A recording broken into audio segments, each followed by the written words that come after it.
The untouchable True School Sports Empire proudly presents something the boxing game's been missing. Hey, what's going on? It's your boy BT, and I came here to talk some boxing with thousands of True School Sports subscribers. Now, to my left, we really have a man that needs no introduction, for he is known the world over. It's the one, it's the only, it's Pops. And the plot is getting better and better. Let's go, BT. The plot thickens. So, hey, shout out to everybody out there in the world. Hope you're doing good wherever you're at. This week's been kind of slow, but we kept it pushing every week with the boxing. So hopefully you guys have been enjoying the lives. I hope you guys have been enjoying the consistent lives at a consistent time. I'm a very spontaneous guy, so it's very hard for me to do the same thing over and over again. But we're here getting it in. Before we get to the show, because we do have a very, very, very, very good live plan for you guys today over the next couple hours. Programming reminder once again, Saturday, me and Pops are going to be live for Daniel Jacobs versus John Ryder. So don't make no plans. Be here for Saturday. Come and join us for the John Ryder Daniel Jacobs live fight reaction. Should be a good fight. And then the following week we got Munguia versus Ballard, and then we have Khan versus Brooks. So a lot of good fights coming up. It only gets better and better and better and better. Yeah. And then in March we'll be traveling, going to city to city, fight to fight. But man. Anything you want to add, Pops? Any initial thoughts before we get to comments? Yeah, I'm gonna say one thing. My son always, when he says something, he's 99.9 never wrong. He was telling me before the live yesterday about the great Carpenter. Yeah, we'll get to Mike Carpenter and the reports and Canelo Bivol, because I have a lot to say about that. Yeah. But before we move along any further, make sure you guys smash that like button, subscribe, and definitely leave some comments, and we'll definitely take the time to interact with any and everybody. Shout out to my main man from Montreal, Quebec, Canada. He says, listen, he's coming out the box swinging. He's coming with that 45 straight out the hip. He's saying, fuck any fighter from the Eddie Reynoso camp. And I'm right there with you, champ. I'm right there with you. Wow, he's coming out fiery. From Hiroko Kayaguchi all the way to Frank Sanchez. Wow. And everything in between. I'm right there with you, champ. Shakur Stevenson is going to whoop that ass. You're damn right. He's gonna knock that flat tummy T right off of Oscar Valdez, and I can't wait. But you know what? You got to give Oscar Valdez at least.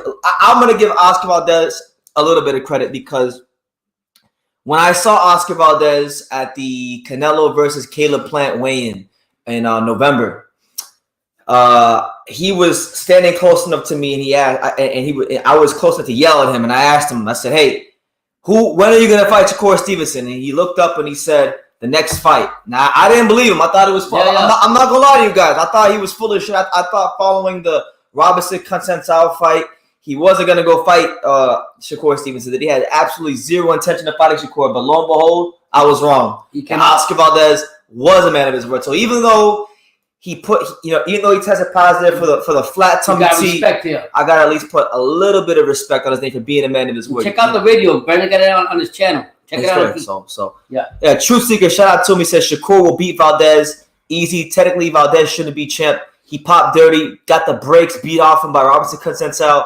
But hey, what do I know? I see Shakur outboxing him and beating him back. I think Shakur is gonna, put a real statement. I'm talking about Oscar Valdez is getting the Jamel Herring treatment. He's getting the Jamel Herring treatment. I think this is really the coming out of Shakur Stevenson after this fight. You don't let people know what he's all about. A lot of people I know, like, it's funny because everybody and the mother knows what's gonna happen with this fight. Everyone knows that Oscar Valdez is gonna put it on or not Oscar Valdez. Shakur Stevenson is gonna put it on Oscar Valdez, but a couple of the fans, mostly Mexican fans, they say, "Oh well, you don't know." I'm like, "No, we do know, champ. We do know, and Oscar knows." So I can't wait for this fight. But let's get right into it. Let's not waste no time. You guys leave your comments. So what was it? It was on Instagram. So right here. So today, the man himself, Shakur Stevenson, one of the great young stars of boxing. In my opinion, this is a kid that has all the makings to be a future pound-for-pound star of the sport. But he says it real, clear and concise. Signed, sealed, and delivered. April 30th, I'm putting on a show. That's my word, and I'm standing on it. I finally caught the duck, and now it's time to cook him. Cook that motherfucker like Gordon Ramsay. Did he say that Oscar was ducking him? He didn't want no smoke. Wow. But you know what? Hey, credit to him. He's found the courage to fight Shakur Stevenson, and he's getting the Jamel Herring treatment. Come April the 30th, you know, he's getting the Jamel Herring treatment. Now, a lot of people have been telling me, you know, BT, you know, Oscar Valdez is a warrior. He's this and that. And listen, he is a warrior, and he will come to fight. But you know what? In the movies, the warriors die. Right. Being a warrior can get you killed. Yeah. You know, so be careful with who you decide to be a warrior against. Right. You know what I'm saying? But you never know. This is the same Oscar Valdez. And I'm not trying to down Oscar Valdez. You know, it takes two to tango. It takes two to make a good fight. He made the fight. He's helped make the fight happen. So credit to him. But we will keep it very, very, very, very simple. This is the same Oscar Valdez that got his jaw broke by Scott Quigg. This is the same Oscar Valdez that got outboxed by Robinson Conceição with flat tummy tea, with the WBC in his pocket. Yeah, it was crazy. With everything stacked in his favor. Still couldn't do nothing Robinson Conceição. Nope. And you telling me he's going to beat Shakur Stevenson? It ain't happening. It's not happening. It ain't happening. I'm telling you, this is for me, Shakur Stevenson's coming out party. Listen, it's a chance for both fighters to have their coming out party, but you know I view it obviously as more the Shakur coming out party because we've seen what Valdez can do against certain styles and in certain fights, and this is gonna be a big fight. I mean, what we're talking about, this fight is gonna be big. This is gonna be at the MGM Grand. You know, if you're a fighter, you don't really get much better than headlining a show at the MGM Grand. So yeah, it's a big deal. And I for this fight right here, I'm willing to pay for the ticket price for this fight.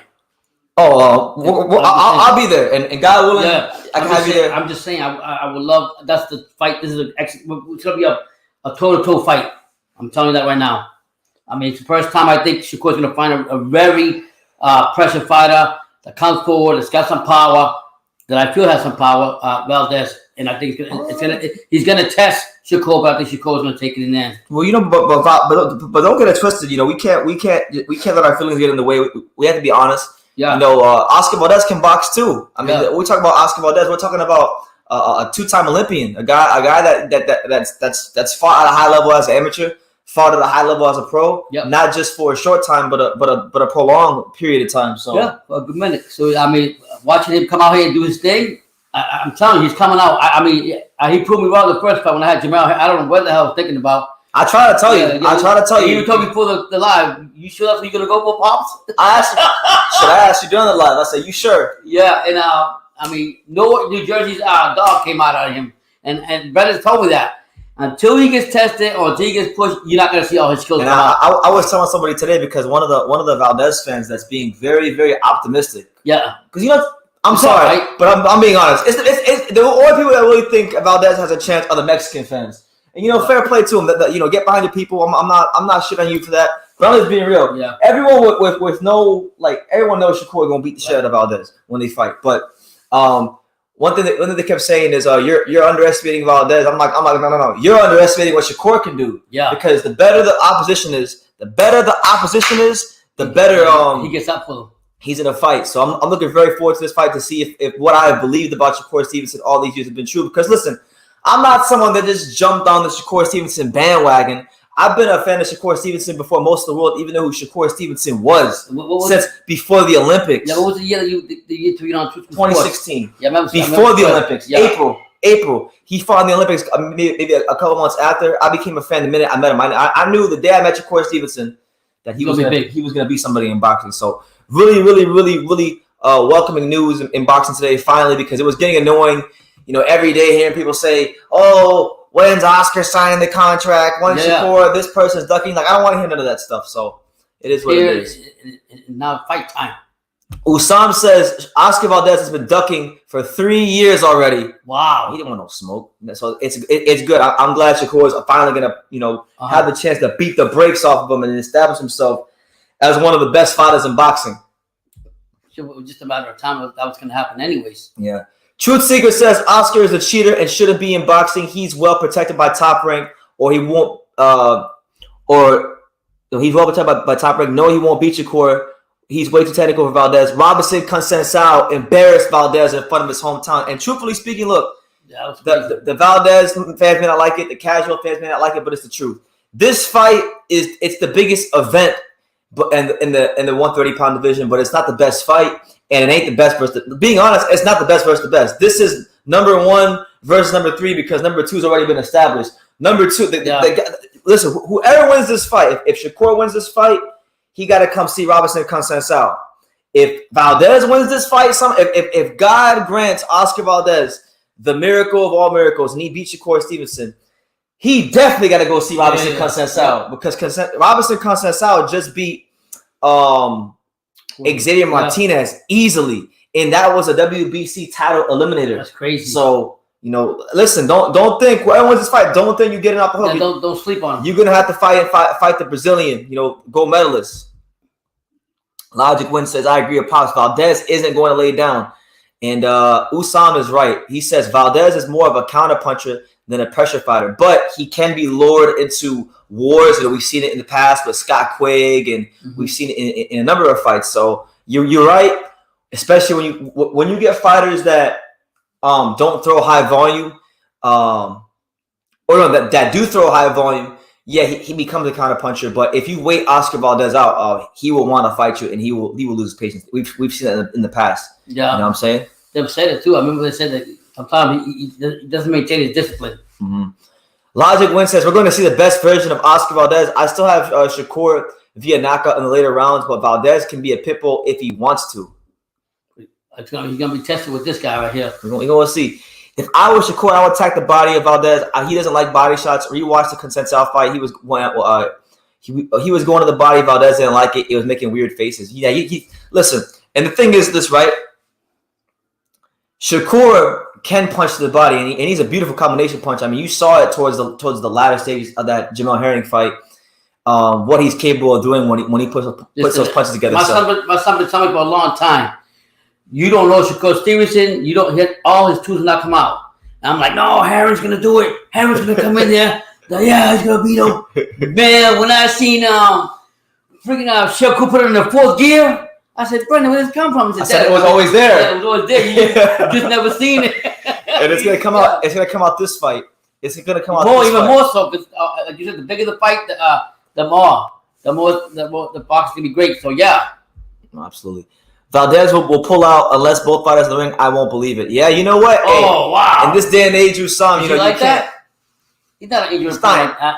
It's boxing in general. I mean, Roger Gutierrez just got COVID. I'm sorry, guys. I'm sorry. I'm not believing all that.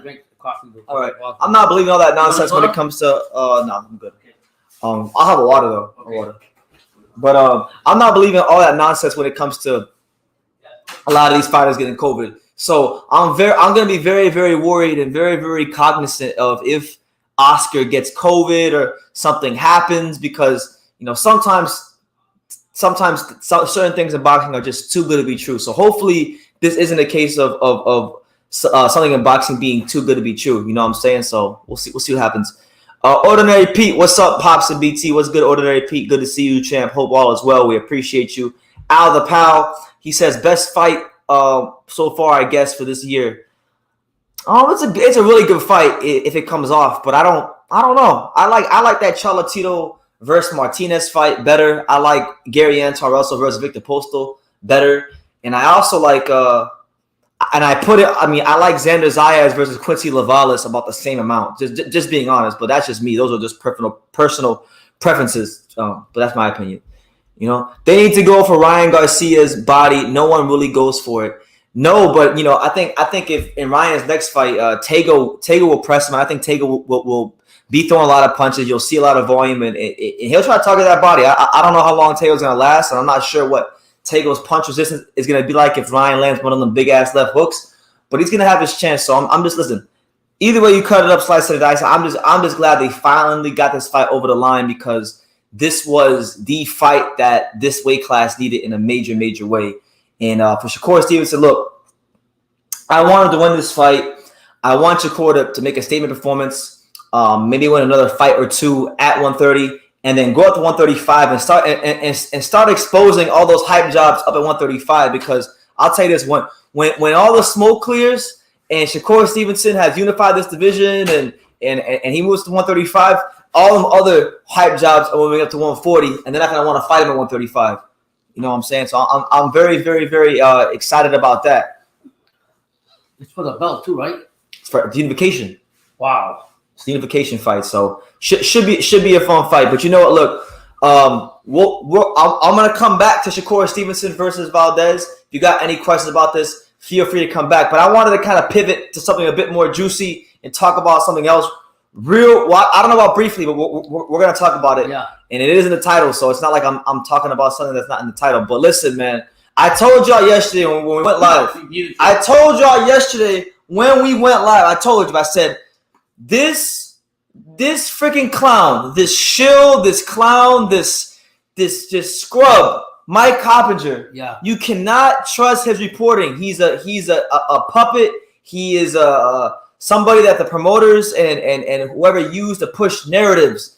He doesn't report real pay-per-view numbers. He doesn't report real news all the time. He has been caught out multiple times. And I told you guys, take the report yesterday and what we were talking about very, very, very with a grain of salt. Yeah. And it turns out your boy BT was right to have that assumption because Eddie Reynoso himself, the trainer and manager of Canelo Alvarez, he came out today with a real nice statement regarding the reports about Canelo fighting Bivol and Golovkin and that whole thing. He said the following, and I quote, "Good afternoon. I am grateful to communicate that there is offers for Canelo's next fight from PBC and Matchroom. The negotiation process is still a work in progress. A final decision has not been reached.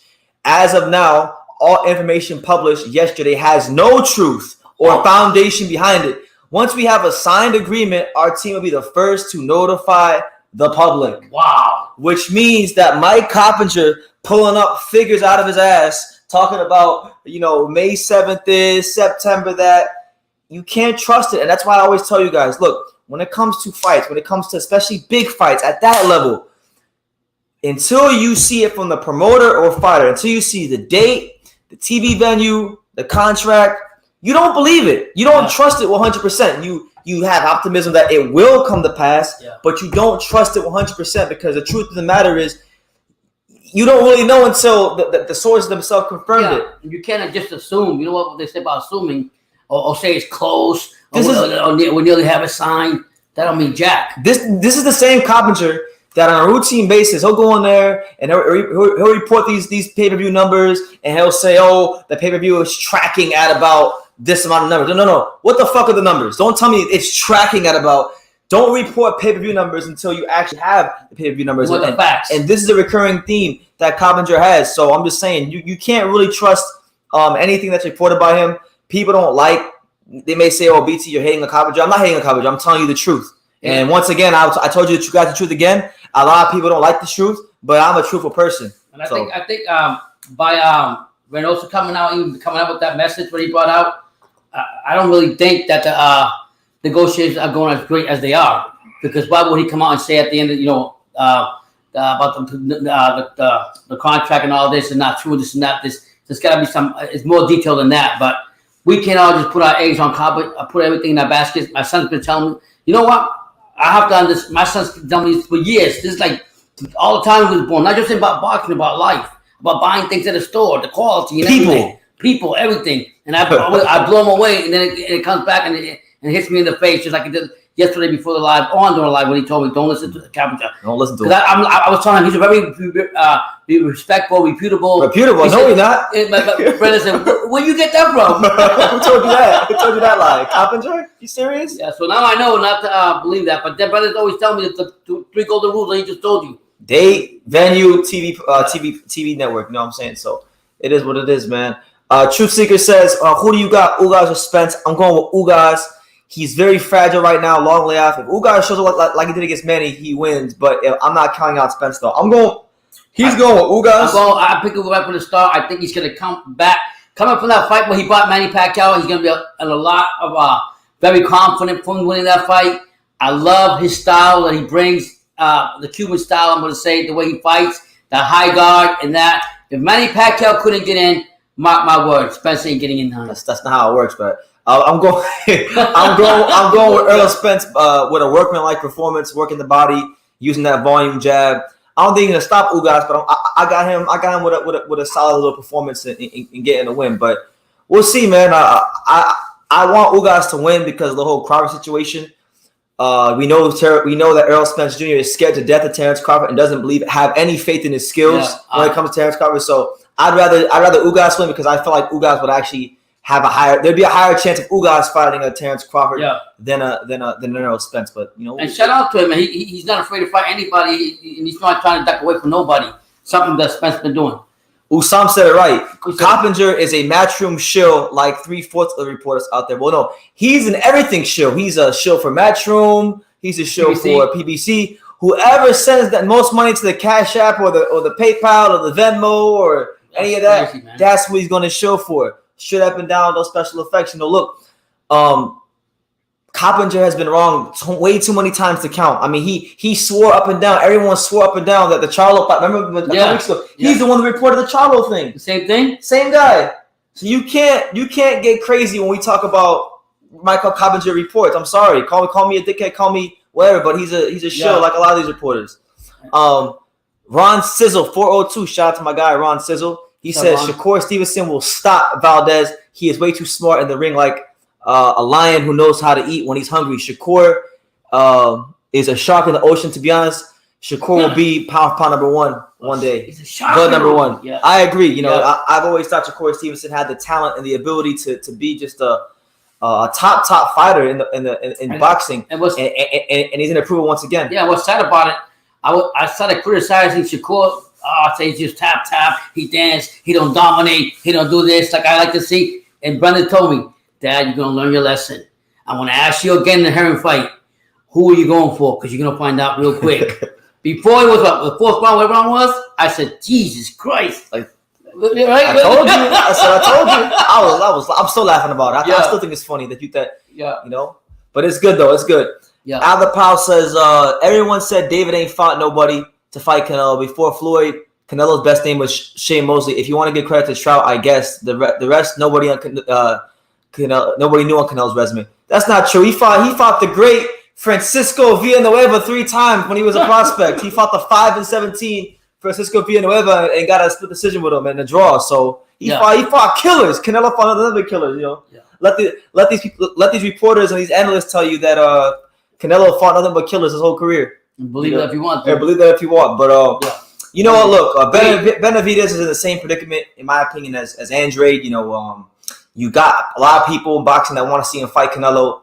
Canelo and Eddie Reynoso aren't going to make it very easy for him to get any fights. So look, I feel like, you know what? If push comes to shove and Andrade and Benavidez can both win the next interim fights, and they can fight each other, that would be the best thing for both of their careers. So, yeah. And I think the best thing about the whole thing is, we don't know yet, because now we don't know no more if these fights are locked, I was saying yesterday. But if it's supposed to be true that Canelo will get these 2 fights or whatever the case is finalized, then you could say everybody else can fight each other now. They have to somehow fight each other. But maybe it's with Plant, maybe it's with Andre, whatever the case may be, but they need to fight each other. Absolutely. Fluffy Cake says, have you saw the new tweet Eddie Reynoso put out with Canelo? Oh, you mean this one?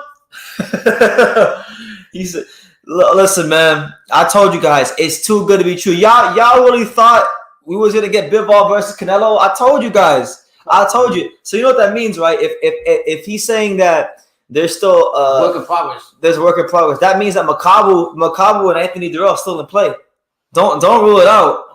Don't ever rule it out. I'm telling you, y'all could be promised the world, and all of a sudden they could pivot, and you can see a nice little fight poster about Canelo versus Makabu, because he wants to go up to cruiserweight to become the first Mexican cruiserweight champion. All that bullshit. Yeah. So we'll see what happens. We'll definitely be monitoring it. But I told you guys. I told you. And it's quite that's BT. Not for nothing. I see a lot of things with BT. It's crazy that we're not the biggest channel out there, but we're the most truthful channel. But the credibility that BT has. Yesterday we had to cut the live quit. So we had a trainer call us yesterday. Freaking what's his name? Demetrius Andre's father. He called me yesterday. We wanted doing an interview, so that'll be out soon. But check that out when it comes out. But Milky Way says, why is Shakur fighting a WBC paper champion? Because it's one of the most. It's the biggest fight he can get in his weight division. It's a fight that a lot of people want to see. I want to see it, even though I thought Valdez lost to Conceição. And I think whoever wins this fight needs to still come see the Brazilian. Robinson Conceição is one of the best 130 pounders out there. So you rank him high? Will you? I rank him above Valdez. To me, this is number 1 versus number 3. It ain't number 1 versus number 2. It's number 1 versus number 3. Right. So I'm saying, okay, if Shakur was his fight, then you would say 1 and 2, right? If Shakur was his fight, then you would say Canelo was number 2. Conceicao is already number 2. Okay, that's what I think. Yeah, he beat Valdez. Regardless, he beat Valdez. And they took it from him. Shakur wants all the smoke. Fuck the money. I smell old school boxing sign. Absolutely. I think Shakur is one of them guys, man. He was saying himself, look, I don't really care about the social media. I'm all about being a great fighter. And as you win and you become a great fighter, you get the attention, you get the respect, you get the adoration. So and let's get it right, man. He come from Newark, New Jersey. Remember, you go by Newark, New Jersey. It ain't no joke. It's rough as the rough out there. So I mean, he's got the dog in him. Like I always said, more so now. If I had to tell my son that Jamel Herring was not going to win the fight against Shakur Stevenson. That's a joke. Yeah. Shakur doesn't have the power to stop Oscar Valdez. You are in for a very, very rude awakening, my friend. Did they see what he did to Herring? Yeah, but they're gonna say he's not Herring. Okay. Oh, wait to the 30th. Wait to the dog in him. Wait to the 30th. I cannot wait to the 30th. Shakur Stevenson is gonna put a fucking beat down on Oscar Valdez. Shakur Stevenson got no power, but Scott Quigg broke his jaw, but Shakur, come on, man. Shakur gonna hurt that man. Yeah. Scott Quigg. Listen, I didn't think he had it in him. When I see him throw those punches on Herring and how he came out, I was like, oh my Lord, where did this come from? So he's got the dog in him. You just got to push him to it, and I think it's the magnitude of the fight. I think and this is Shakur Stevenson coming out party, like I've been saying. I think Oscar Valdez, he'll bring out the best in Shakur Stevenson. He's the right man for the job. Floyd used to say that. Floyd where Floyd used to fight people he would beat, he would say, he's gonna bring the best out of Floyd Mayweather. And I think, like what was the guy? I think fill in the blank is the right man for the job. So he's right for the man to bring him out. He's the right guy. Makabu was horrible. LOL. Every time he threw a punch, he almost fell over. No technique, with no skills, nothing. How did this man become champion? Well, he used to listen. When he fought Mchunu, that was the worst I've ever seen Makabu. He's actually lost his power, which means that he's washed. He used to actually have a big left hand, and he used to break people down with the left hand. And Makabu used to be solid, but he's actually gotten worse over the last couple of years. And it's the right time to fight him. So a lot of people say he looked really bad in the fight. Like I was Canelo fighting that fight? I scored the fight a damn near shutout from Mchunu. Wow. And the round I gave Makabu 1 round. And the round I gave him, that was a swing. That could have been Mchunu. Mchunu boxed the shit out of Makabu. But so who's the promoter that came out winning, Brendan? Don King, because they're both the fighters. Who was the guy that came out winning? The Don King's promoter. This guy. My dad asked who was the guy who was the winner of Makabu versus Mchunu, and this guy was the winner in the Makabu Mchunu fight. Everybody and anybody? Anybody and everybody. That's what he wants. That's the dream. So you got to work to fulfill that dream. You can't get it by conversation. You get it by action. And I love Trevor, so I want to make certain that he. So that was the winner. You know what? The other day they made a comment about Don King making the big fights and stuff. You can say what you want about him, but I wish he was like doing it more now in our generation. You know what I mean? That's why brings me the fights. You don't think so? Yeah, I mean, he can't do no worse than some of these guys, right? Yeah, he can't do no worse. He's a good salesman. He's good at it too. And listen, when for that Trevor Bryan Guidry fight, listen, I know that fight was a whatever fight. It was supposed to be a cherry pick, but it actually turned into a pretty good fight. But like Don King got me excited for that fight. That wasn't no great matchup. So if he can get me excited for that fight, he'll get everybody excited for a lot of other fights. I'll tell you that much. Truth Seeker says if Robinson Conceicao had more power, he could have stopped Oscar Valdez. He would have, but he took his foot off. He took his foot off the gas, and that's what it was. Social media is kind of bad because if people wouldn't call shit out on social media, a lot of people would still be blind and not see all the ducking people do and still think certain people are the best. I mean, listen, there's pros and cons in anything in life. I think social media is good because it's giving fans a platform to express and expose a lot of things that go on in boxing. So it does create a healthy competition for these promoters to put on good fights for the fans.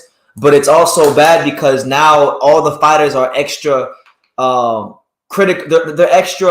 They micromanage their image. They're afraid of criticism of the world. It's actually made a lot of these fighters a lot more soft And a lot of these fighters, everyone on Instagram is a world champion. You go on Instagram, everybody's a world champion. I call it. I'm funny. We interviewed yesterday. Stacey calls it internet fighters. Yeah, and he called it. This year the year of the duck. So one of your interviews you had yesterday was saying it's the year of the duck. Yeah. Let me see. Damn, I didn't know Don King had 2 bodies on him. Yeah, don't fuck with him. Yeah, he don't play. Don't fuck with him. But yeah, I mean, it's good that the fight's happening. I'm looking forward to it. Canelo will probably fight the week after Shakur. So look, we're gonna have a very busy schedule. Probably, I'm going to be going for a minute. I'll go live. Once I leave South Florida, we're talking about I might be gone from here for like 90 days. Do your thing. We're going to a world tour. So we will get that world class content when it comes. Milky Way says, how the hell is Valdez still the WBC champion when he was tested positive for PEDs? They stripped Benavidez for testing positive. I don't know, man. Assuming. I personally think it's because he's connected with the Reynoso team, and that's what it is. Listen, when you got Daddy Canelo and Daddy Reynoso backing you with the WBC, you're as good as gold. You're as good as gold. Now he can get whatever he wants. Right now, the power that Canelo has in boxing is crazy, and in the dark side too. Whatever, you know what I mean? Yeah. So we don't know. The best fight. The Ron Sizzle says the best fight. With Don, he was a hell of a promoter. Nowadays, promoters want money for themselves. Took a lot of money and was selfish, but he made big fights for the fans and the fighters. Yeah, listen, every promoter in the history of boxing has to, like when people say, "Oh, well, Don King stole money from fighters." Every promoter stolen money from fighters. Y'all need to go through your history. Like, I'm not saying Don King's no saint. I'm not on nobody's side. But I'm just saying, when people say, "Oh, well, BT, who's the best promoter?" Who do you like? And I used to have answers, but now I don't have answers. At the end of the day, they're all scumbags to a point, and they all are gonna take some money off the top. It's just part of the business for themselves. That's why what's crazy. I'm gonna tell you guys. Let me guys put you on game. What winds up happening with a lot of these fighters is the numbers, as far as the purse, the numbers that get reported to the public aren't the actual numbers that the fighters really make. A lot of times, the fighters will make a certain amount of money. It'll get reported, but the promoter will take a certain amount of money off top of whatever the purse is. Then what winds up happening is the fighter fights a tune-up fight, not because they want to cherry-pick and fight bad opposition, but they fight a tune-up fight because they're trying to recoup the money that the promoter stole from them. Yeah, that shit happens. That shit happens all the time. I've seen it. I've been in gyms when I see fighters come up upset. Yeah. I'm like, BT, what's wrong with them? GGG and Bivol are tougher fights than Canelo or than Charlo. I mean, I don't know, man. We've already seen GGG twice, and GGG didn't know what a body shot was. I mean, I thought he won both fights, but I'm saying he could have did more. He could have did a lot more to try to make it more clear, and he failed in that regards. And I'll be honest with you, even if they fight the trilogy, Canelo will win that fight. I think GG's too old right now, 40 years old. Truth Seeker says, I got one more question for you. Who's the biggest cherry picker and ducker in boxing today? Oh shit! Do you really want me to answer that question? I'm not sure that's a question you really want me to answer. Yeah. But if you want me to answer that question, listen, I'm gonna answer this question, and if you get your panties in a bunch, who gives a damn? The answer to that question is Canelo Alvarez. Boom! Canelo Alvarez is the biggest. Oh yeah. Actually, you know what? Hold on. Let's be fair. Is there a bigger cherry picker and ducker today than Canelo Alvarez? Yes. Denny Garcia cherry pick. He loves to cherry pick a lot. Denny Garcia. Golovkin. Golovkin does the same thing. Golovkin. I'll be a little bit easy. I'll be easy on him. He's in the top 5 or 10. Yeah. He's in the top 5 or 10. But I actually don't know if he's number 1 because Golovkin hasn't done a whole lot. He fought Camille Schmerta. Danny Garcia has had some egregious cherry picks in his career. Jamal Charlo himself, last few fights he's had. Who else? I'm trying to think. Who else is there? That's a lot of. I mean, I know we can't. If you ask Jairo, I don't know. Jairo's not here, but maybe. Yeah. Let me see. Canelo beat Caleb Plant, and you're still calling him a cherry picker. He is. Listen, Andre, I'm not gonna argue with you. If I have to listen, if I have to explain to you how Canelo's cherry picking, then you just don't follow boxing close enough. But you know what? I'm not gonna say he's the biggest one. I'll be fair. Ryan Garcia, Ryan Garcia. You know what? Biggest Tank. Oh yeah, I think Tank is with his protection. Yeah. Yeah, you got that right. Tank is worse than Canelo, in my opinion. That's why we used to have a whole segment on here called the Gervonta Davis Witness Protection Program. Remember that, yeah. So we won't listen. You know what? Canelo isn't the biggest chair picker in boxing. There's about 5 to 6 more people that are bigger chair pickers. But he's up there. But he's definitely up there, he's definitely avoided a lot of fighters. So Andre says, please explain. I've beat the topic of Canelo ducking like a dead horse. Yeah. If you need me to explain that, you can go back in my archive. I'm not going to explain that. He's got the videos. Go check them out. All right. Canelo beat Caleb Plant, and you're still a chair picker. The funny thing is, right now, look, I thought that was a great win, and he got full credit for that win for me. But the funny thing about Caleb Plant is when that fight got signed, a lot of the Canelo fans were saying it wasn't competitive. So they pretty much talked about it like it was a cherry pick. And now all of a sudden that he beat him, because this is what they do. This is what they do every time. That's a narrative. This is what they do. That's a narrative. All right? Every time Canelo fights someone, before they fight, they say, who has he fought? Look at his resume. Yeah. How many champions has he fought? What has he done to deserve to fight with Canelo? Then when he loses, to Canelo, whoever it is, he loses Canelo, they say Canelo beat another undefeated world champion. So you didn't. And so Caleb Plant was shit. Yeah. He had a bad resume before the fight, but now he's great to you guys. You need to tell me that what's his name? Macaboo is a higher, I would say, echelon in the same division of anybody else. The Canelo could fight. Who else is moving like Cinnamon Boy? No one. Nobody else in boxing is allowed to move like Canelo. Nobody has the WBC in their pocket like Canelo. Nobody has a network free agent deal like he has. And he got money talk, bullshit walk. So he got all the power and all the money himself. So what do you expect's going to happen? Most fighters aren't even allowed to move like Canelo, even if they wanted to. Yeah, they got double standards. Ryan Garcia, yes, I agree with you. Canelo ducked so many fighters. Share picked his last 5 fighters. Facts. Yeah, look, Canelo is definitely in the top 10, but when you really say when you remove your feelings, he's not the biggest chair picker in boxing. He's big, he's up there, but he's not number 1. Ryan Garcia, what he's doing right now with how he calls these guys out and then fights nondescript opposition, he's up there. Yep. Golovkin has cherry picked some guys since he fought Canelo. Danny Garcia's in there. Who else? Who else we got? Jamal Charlo's been cherry picking. Please. Who else? The list can go on and on and on. You know what I mean? Who else is there? Are there any British fighters that you think are cherry picker? Cherry picker. I'm trying to think who else could be a cherry picker. The British fighters.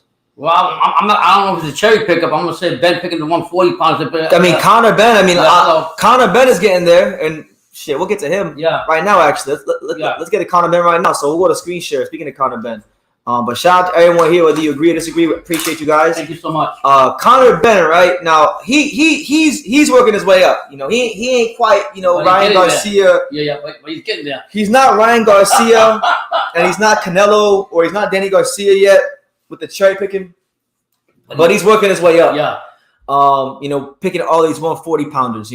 So we look at Conor Benn's last couple of fights. He's fought a bunch of 140 pounders. Like he fought. He fought, what's his name? He fought Granados. He fought Algieri. He fought just a lot of guys, right? He was rumored to fight Maurice Hooker, right? And when he fought, and now it looks like that's fallen out because Hooker had a hand injury, which to me isn't the most surprising because Hooker was coming off a hand surgery. He broke his hand when he fought Virgil Ortiz the last fight. So it's not surprising that he broke his hand in camp. It's actually, to me, I expected something like that to happen. Injury like that, yeah. So now they're saying that who's gonna fight next? Chris Van Heerden. Right now, Chris Van Heerden is the front runner. Is he 140 or 140? He's fighting 47, but a light punching guy, awkward guy. Has been in there with the likes of Earl Spence. He had to fight against Jerron Boots Ennis. What happened to Broner? He'll get Broner. They said Broner got an offer, but. They didn't disclose what the offer was. Yeah. And Broner's you're gonna have to make Broner a real offer if you're gonna want to fight him. So, Conor Benn, he's not calling all these old guys or young, all these 140s saying he's doing something. Listen, he's not there yet. Conor Benn's not there yet, but like right over the corner. 2 or 3 more years of this shit, and he'll be there. A year or 2 more years of this, and I'm gonna have to put Conor Benn there because at some point. And the funny part, he's even come out and commented on that. He's aware of that because the public. Giving him a backlash on him fighting 140 pounders. They come out and told him he's aware of that, but he said he trusted his team. Why don't you say anything about Benavidez, Charlo, or Andre? They don't fight the best and still don't. We just said Charlo. Okay, well Charlo, right? In the case of Charlo, he's ducked. Charlo doesn't want to fight Andre. Charlo doesn't want to fight anybody. Charlo wants to sit on his ass and just get a check. Yeah. I've said plenty of things about Charlo. The problem with you Canelo fanboys is you guys have Canelo semen so far down your throat that you guys don't hear anything that I'm telling you. I've said plenty of bad things about Charlo. I've went crazy on and Benavidez. And Benavidez. I mean, so you guys have but look, as it pertains to as it pertains to Benavidez and Andrade, truthfully, look, if you want to be honest, now look, I personally think Canelo would beat the shit out of Benavidez. I think he'll beat the hell out of Benavidez. I think he would just ice Benavidez. I think Benavidez is tailor-made for Canelo. But, you know, a lot of people in the Mexican and Mexican-American communities, particularly in boxing fans in general, want to see the Benavidez fight. And, you know, you hear the same thing. Canelo and Reynoso use the same points. Who has he fought? What does he deserve the fight? How many champions has he fought? Canelo literally said, I can do anything I want. Yep. You know? But he don't want to fight Benavidez. And let's be real. Benavidez is one of the top guys at 168. And he was WBC champion. He never officially lost his title to an opponent. He lost it on a scale. Yes, it's his fault. We acknowledge we acknowledge that here on True School Sports. But truthfully speaking, Canelo hasn't even cleaned out the 168 division. So why don't you actually do what Usyk did? Yeah. If we hold Canelo, right? Let's just say, right? Accountable. If we held Canelo to the same standard as Usyk, as what Usyk did at cruiserweight, he doesn't measure up. Because when Usyk was the undisputed champion at cruiserweight, there was no contender, there was no champion or contender that he didn't fight. He cleaned them up. He really cleaned out the division. All right, you can't even compare Canelo to Usyk. And that's what I wrote. So my thing is this: look, I'm not saying Canelo has to fight like a David Morrell or anything like that, even though I like that fight. But Benavidez is probably the one guy I think before he goes anywhere, he should fight him. And to be honest, look, I want Canelo to fight Benavidez. And if they fight, I'll be rooting for Canelo to beat Benavidez because I think Benavidez is the most hyped up fighter in the sport. One of them. I think it'd be a great Mexican fight. And you're pulling for him, but I'm pulling for Benavidez. I think Benavidez got it. I'm not taking out from Benavidez. He's got a dog in him. He confidently breaks it down. I think it'd be a tougher fight for Canelo than it is for Benavidez. Now, as far as Demetrius Andrade, the reason I don't say anything about Demetrius Andrade is because I'm done with that shit. Everyone's avoiding him. Now, I'm trying to go a whole live without talking about Andrade because you guys can't handle the truth when it comes to Andrade. You guys don't like it. I don't say anything about Andrade because I've actually talked to Canelo. Like, unlike a lot of these channels, I was there on the first of this year. And I asked Canelo, Canelo myself, why aren't you fighting Andrade? And he said he's scared of him. So pretty much that's what he said. You know, he's a horrible fighter. Canelo is saying that he's a horrible fighter and that he's scared of him and doesn't believe in his skills. It's the same thing to me. But he won't fight him. He won't fight him. So, I mean, a real champion will fight, like you said, like Usyk will clean out the cruiserweight. This is funny. He said, Canelo doesn't need to clean out the division. He already proved himself against Caleb. All right, that's it, Andre. No more. You're not getting no more calls acknowledged. You can comment as much as you want. You full of it. You full of it. Have no Any fighter who goes undisputed, you know, I feel like you should try to clean out your division. The best. But you know what? Look, Usyk. When you hold these guys to the Usyk standard, they all just fall short. When you hold Canelo, or even I like Crawford, but even like Crawford, when Crawford was undisputed, there was maybe a fight or two he could have taken at 140 before moving up, you know. But when you hold these guys to the Usyk standard of being undisputed, nobody comes close. They just don't measure up. You know, it's not many guys in boxing that would become the undisputed champion and actually make a title defense as undisputed champion. And they got back up to the heavyweight like he did, and he's still doing it. We'll see, man. We'll see. We'll pray for you, Andre. We'll pray. Nobody beats Crawford. He's the best in the world. Bud will fight anybody. Let's be honest. He is a shark. Now Charlo is a fish in the ocean who just wanna swim. Is that what that means, man? You doing a lot of talking with the emojis, Ron. Yeah. But yeah, I agree. Terrence Crawford has been boxing's most consistent champion for a long time now. You know the facts. And BT, not to backtrack. The last 6 years he's been on a P4P. Was it? How long has been on the list? Crawford. We did homework. I mean, he's been on the pound list around the same amount of time as Canelo. If you go ahead and look. You know the facts, BT. You're blinded by hate. I'm not blinded by hate. I'm actually overwhelmed with the truth because you see. I thought you were talking to him no more. I wasn't gonna talk to him no more. I'm gonna make this the last comment, and then I'm not talking to you no more, Andre, because you be on that bullshit. You're on a narrative. But Like you Canelo fans don't hold this punk ass diva, and that's what he is. I'm gonna call him that because that's what he is. I call him the real champion. You don't hold him to the same standard you hold other fighters to. You don't. You and then the thing is you guys don't even understand boxing enough to understand that he's a free agent and that he can do whatever he wants to do. A lot of these guys who you try to compare him to, they have promoters, they have red tape, they have things they have to abide by. So comparing Canelo, who's got a country behind him, is a free agent, all these things to Andrade or Charlo or any of these guys, it's not fair to those guys. It's not fair to Benavidez either. The ball's on his court. He's had chances like Charlo was Canelo's mandatory at one point. He didn't want to fight him. Andrade had the last belt at 160 to become undisputed. He didn't care about undisputed back then. Andrade had a belt at 154 when Canelo didn't have a belt. He didn't want to fight him. He fought James Kirkland. Benavidez is a guy that people have been shouting from the rooftops for Canelo to fight. He don't want to fight him. And listen, again, I reiterate, I'm saying all this, and I don't even like Benavidez. If Canelo signs a contract to fight Benavidez right now, I'm going to root for Canelo. I'm going to get on this damn live and root for Canelo because at least Canelo is an A-level fighter. Benavidez to me isn't an A-level fighter. I like him, but I have my things about him. One thing I would say back to that, you always give more respect to Gallo Estrada. Always, a lot more. Explain it why you give more respect to Gallo. Not just Gallo, a lot of Mexican fighters. Yeah. Because these guys actually go out there and they don't make excuses. Canelo is afraid of Andre. Get the fuck out of here. Go look at the facts. Go look at them. If you could be honest with yourself. How many years has it been? How many years have they? I mean, look, I'm letting it go now. I'm trying to let it. Listen, I'm trying to let it. See, it's funny, Pops.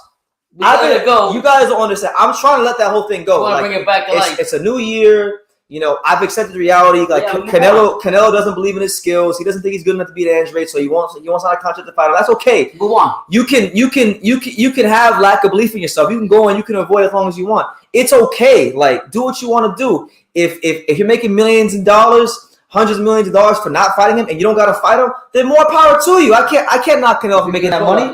He's making that money. Do what you got to do, champ. But don't sit here and be dishonest and tell me he's this and he's that when I know he's not. Just go be honest with yourself. Be honest with yourself.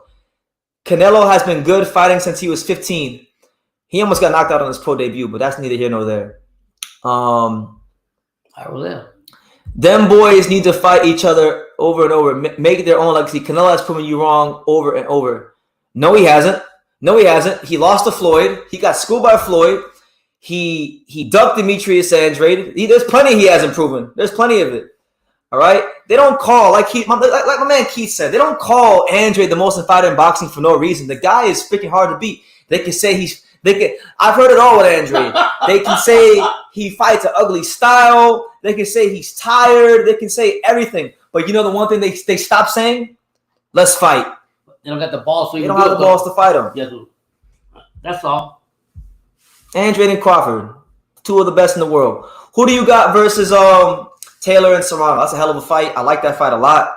I'm going with listen. I'm picking Serrano to win, but I'm to the point where I want Katie Taylor to win this fight.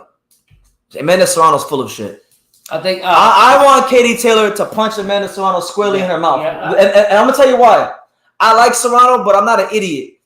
Why on God's green earth is Amanda Serrano and Jake Paul waiting for the second press conference on the tour to talk about 3-minute rounds? Yeah. You motherfuckers you guys could have put 3-minute rounds in when you negotiated the contract. Yeah. When you negotiated the original contract, you could have put 3-minute rounds in back then. But was that a point of contention in the negotiations? I don't know. I wasn't there. But what we do know is it wasn't signed for 3 minutes.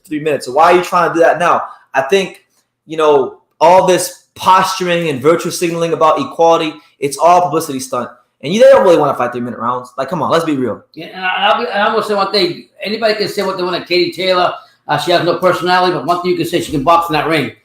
She's going to come to fight. If you listen to the answer she gave when they asked her about this whole situation, what did she say? We're always selling out everything already now. We're making the biggest fights right now for women's box. We done everything else. Here we go. Andrade pulled out of the Derevyanchenko Charlo fights. He also ducked Lara. How is he avoided? When he fought Derevyanchenko, go pull it up yourself. Derevyanchenko's own trainer, Andre Rozier, said that he didn't duck Derevyanchenko. HBO wasn't even willing to pay for the damn fight.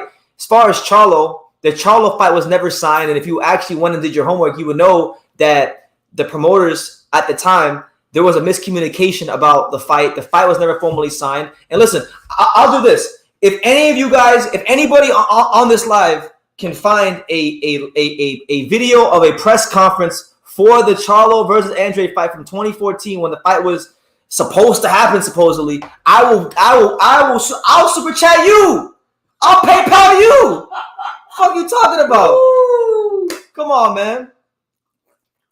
Listen. You asked how? You know what? I got an interview coming out real soon that'll answer all those questions. Yeah. But God bless all Canelo fans, though. Thank you for being here. It doesn't matter if he would beat Andre. It doesn't matter what you think would happen, what would have happened. The reality is the fight hasn't happened. Now, look, Andre keeps mentioning Caleb Plant. God bless him. He beat him. I've given him his credit for that win. Okay. I haven't. Have you seen me? I haven't discredited him for that win. Not one damn time. All right. Hold on. Well, there's a comment. There's a Fluffy Cake says there is no demand for the Andre fight, BT, and you know that. Really? Well, there was no demand for Avni Yildirim, and there was no demand. What demand? Okay, I know some of the hardcores want to see Bivol. What makes Bivol a great fighter, and what makes Andre a horrible fighter? What has Bivol done in boxing that Andre hasn't already done? Nothing. He hasn't done anything that Andre hasn't done. They're the same thing. You all just got ready. They're the same thing. You got ready to go now. There's not. I didn't hear anybody say, "Hey, I want to see Canelo fight Bivol." Have you heard a casual on the street say, "Hey, I want to see him fight Bivol"? Nope. I'm not trying to down Bivol. I like Bivol, but I'm just saying, like, it's just like when has Canelo ever cared about giving the like? Hold on, it's funny because Fluffy Cakes, people like Fluffy Cakes, and I respect you. I like you come in and you watch the lives and stuff. Yeah. But the same people that say, "Oh, there's no demand for the fight." Okay, if Canelo cared so much about the fights people wanted to see, then why isn't he fighting Benavidez? And mind you, I think he'll beat Benavidez, and I think Benavidez is a fucking hot job. But why isn't he fighting Benavidez? Because people want to see that fight. Yeah, big time. Oh, that will sell. I'll tell you why. Because Canelo doesn't want to fight anybody who's Mexican. And you don't got to take my word for that. He said it himself. Yep. To be great, you got to fight whoever and show it. Who is better, Bivol or Andre? Andre, no doubt about it. It's not even. I don't know why you ask such foolish questions, but Bivol is a hell of a fighter. I'm not taking nothing away from him. I like Bivol. Bivol fights at 175. It's that simple. Will the fight even happen at 175? We don't even know. Hello. You don't. If the fight. First of all, we don't even know. We don't even know if the fight is happening. You got rid of the rant now. We don't even know if the fight is happening. On a catch weight or whatever the case may be now. Huh? No, I'm saying you don't know how the fight's going to be because you don't know. Canelo's history is supposed to catch weight. He does. We don't even know if the fight is happening, and then if it does happen, we don't even know if it's happening at 75. Yeah. So until we see that the fight is official, and we actually hear that the fight is at the full 175-pound limit. One more time with this pen. All Canelo gotta do is what, Brendan? Sign the contract. Now look, I'm gonna pause from the Canelo talk to ask or the other talk to answer a question. So. Winter Boulder 345. Now he wants to know who are the guys on my wall. So you know what? I'll give you guys the breakdown of who's on my wall. All right. So I'll give you guys the breakdown. Oh, right? shit. Now you guys can't. You can see that? Yeah. I don't know if you guys can see, but look. Okay, so I'll break down the set for you guys real quick. So we got this book right over here. I keep this book right here. Now this is one of my favorite books on boxing. You know, it's called The Body. The book one of the trilogy, Body and Mind by Bonnie Canino. You know, that's she was my original trainer. You know, one of the pioneers of women's boxing. Hell of a trainer. You know, she has the only gym in my hometown of Dania Beach. So I read her book. There's all kinds of things here about punching and slipping and drills and nutrition. So really good book there. You know, right over here. I don't know. You guys probably can't see, but there's a picture over here of Mike Tyson wrapping Stacey McKinley's hands, or Stacey McKinley wrapping Mike Tyson's hands, and that's right there. Right here is George Foreman. Here is Wilder, Joshua, and Fury. This was one of the last ever boxing monthlies magazines that ever came out before they discontinued. Gervonta Davis. This is the Ring Magazine Future of Boxing issue from 2020 with Gervonta Davis, Virgil Ortiz, Daniel Dubois, Teofimo, Devin Haney, Jerron Ennis, Ryan Garcia, Zhu Can, Chris Colbert, and Shakur Stevenson. Then you got the real TVE right here, Chocolatito, Riddick Bowe, Tyson Fury, Riddick Bowe, George Foreman, Tyson Fury again, and then Riddick Bowe. So that's the little breakdown of what's on set. I want to get some different magazines soon, just to switch it up. But for now, it's pretty good. It's pretty good. I want to start collecting the old boxing magazines again, but those are the ones I have, so those are the ones that went up there. You know what I'm saying? But yeah, thank you for your question, man. I hope that gave you some clarity.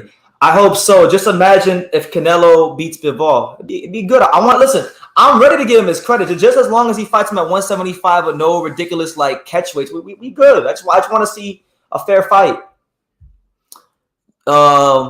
You still think Benavidez is overrated? He beat my boy Jenny on Love easy. Benavidez is the truth. You are wrong on this one. Well, I got Benavidez. I agree with you on that one. I got Benavidez. What, beating who? Huh? Beating who? He got a chance to beat Canelo. Oh, he does, but I'm saying Benavidez. I mean, I think Canelo would ruin him if they fought. No, I think Canelo would ruin that man. Okay, he's younger. Benavidez younger, taller. He's stronger. And he's going to come forward and give Canelo a fight of his life. I'm telling you that right now. Hyro says Michael Cappinger is spreading lies and getting exposed by Eddie Reynoso. What's up, Pops? Hey, what's going on, Hyro? We needed you earlier, but I'm glad to see you here. Okay. Andrade is not a real world champion because he never beat a #1 contender for the belt. What was Valdez Martirosyan when they fought? Answer that question for me. What was Valdez Martirosyan when they fought?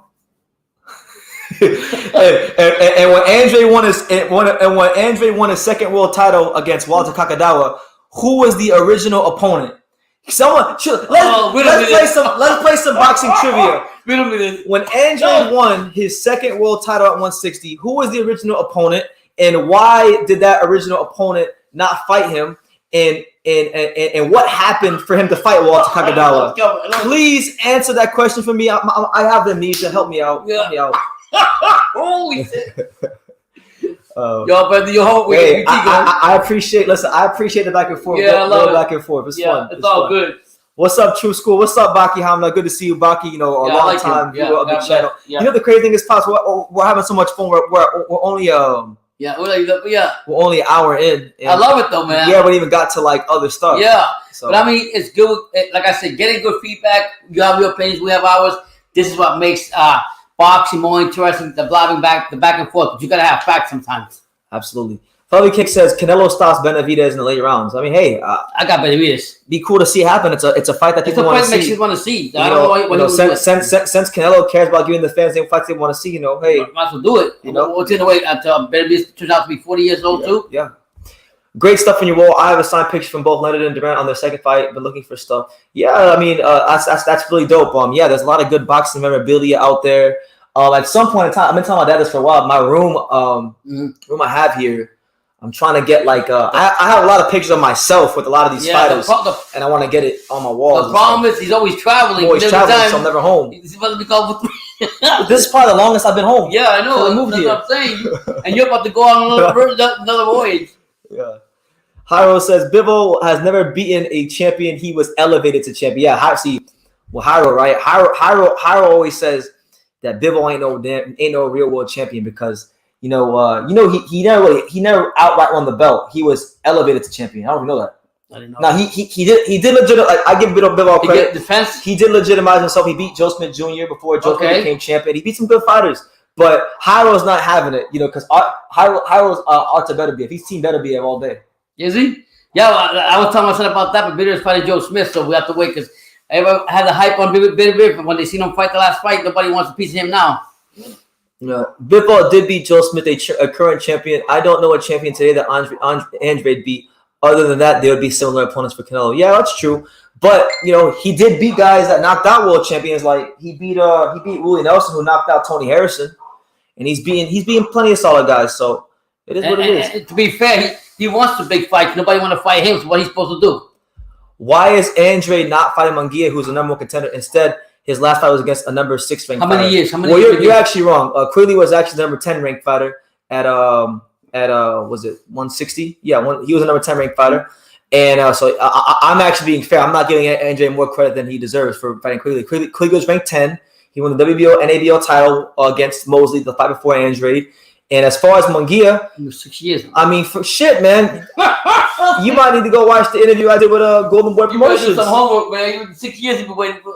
Like, they don't want to fight Andre because they've been in that number one spot for a long time. Munguia. And when I went, like, look, I don't gotta wonder about why the fight has happened. I went and I asked people from Golden Boy themselves, why aren't they fighting? And he said that they need to make us an offer. But that's bullshit because if you're the mandatory challenger, you can just exercise your position as mandatory anytime you want. And he didn't do that. You what's funny now is I don't know if you guys saw, but Munguia did an interview with Cynthia Conte of Ring Magazine on YouTube. And he said that he would fight Johnny Beck for the vacant WBO belt. Okay. So he'll fight Johnny Beck for the vacant WBO belt, but he'll never fight Andre. Come on, man. That's crazy. You know?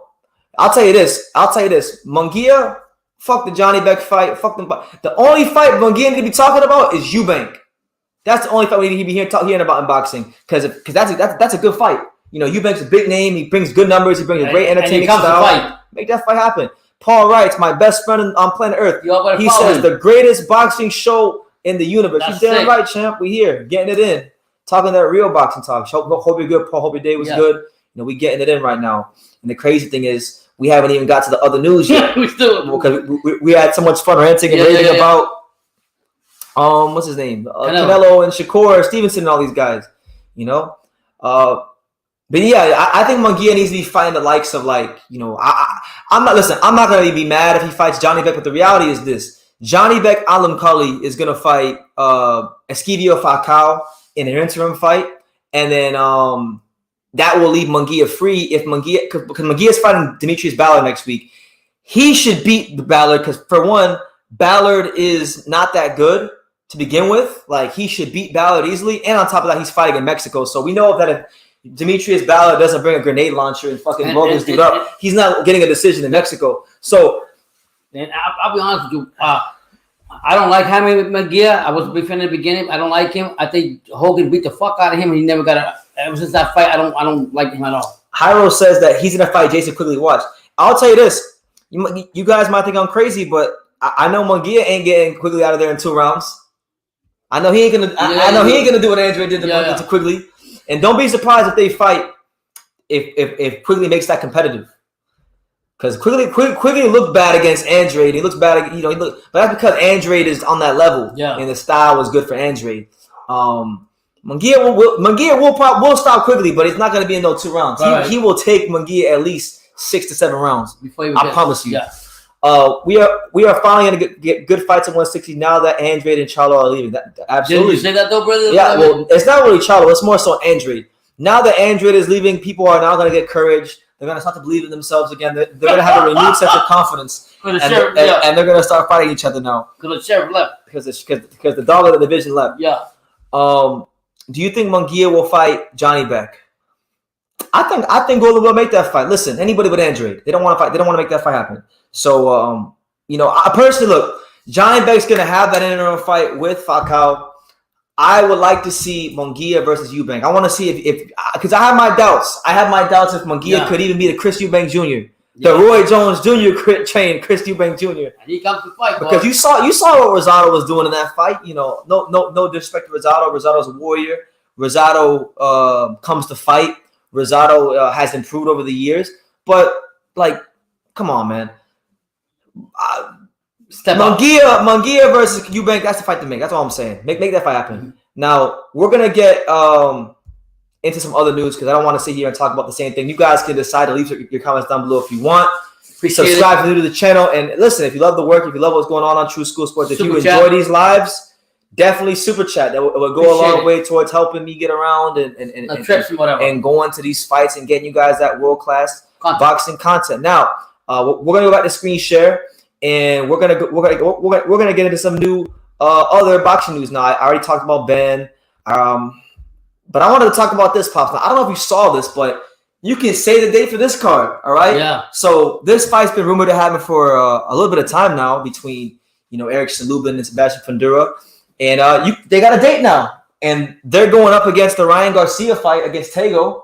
It'll be the same day as Ryan Garcia versus Tego, so you might have to go live for this one. I'm in Texas. I will. But yeah, Lubin versus Fundora headline April 9th on Showtime. The co-main event. They're looking at the co-main event potentially being Jaron Ennis versus Castillo Clayton, which I think is an awesome fight. Is Clayton real good? I don't know much about him. Castillo Clayton. Do my homework on him. You watched him fight. I have? Yeah, he fought Lipinets. He had a draw at Lipinets. Okay.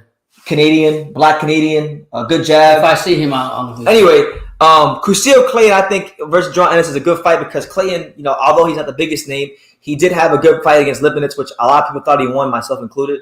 And Castillo Clayton has one of the best jabs at 147.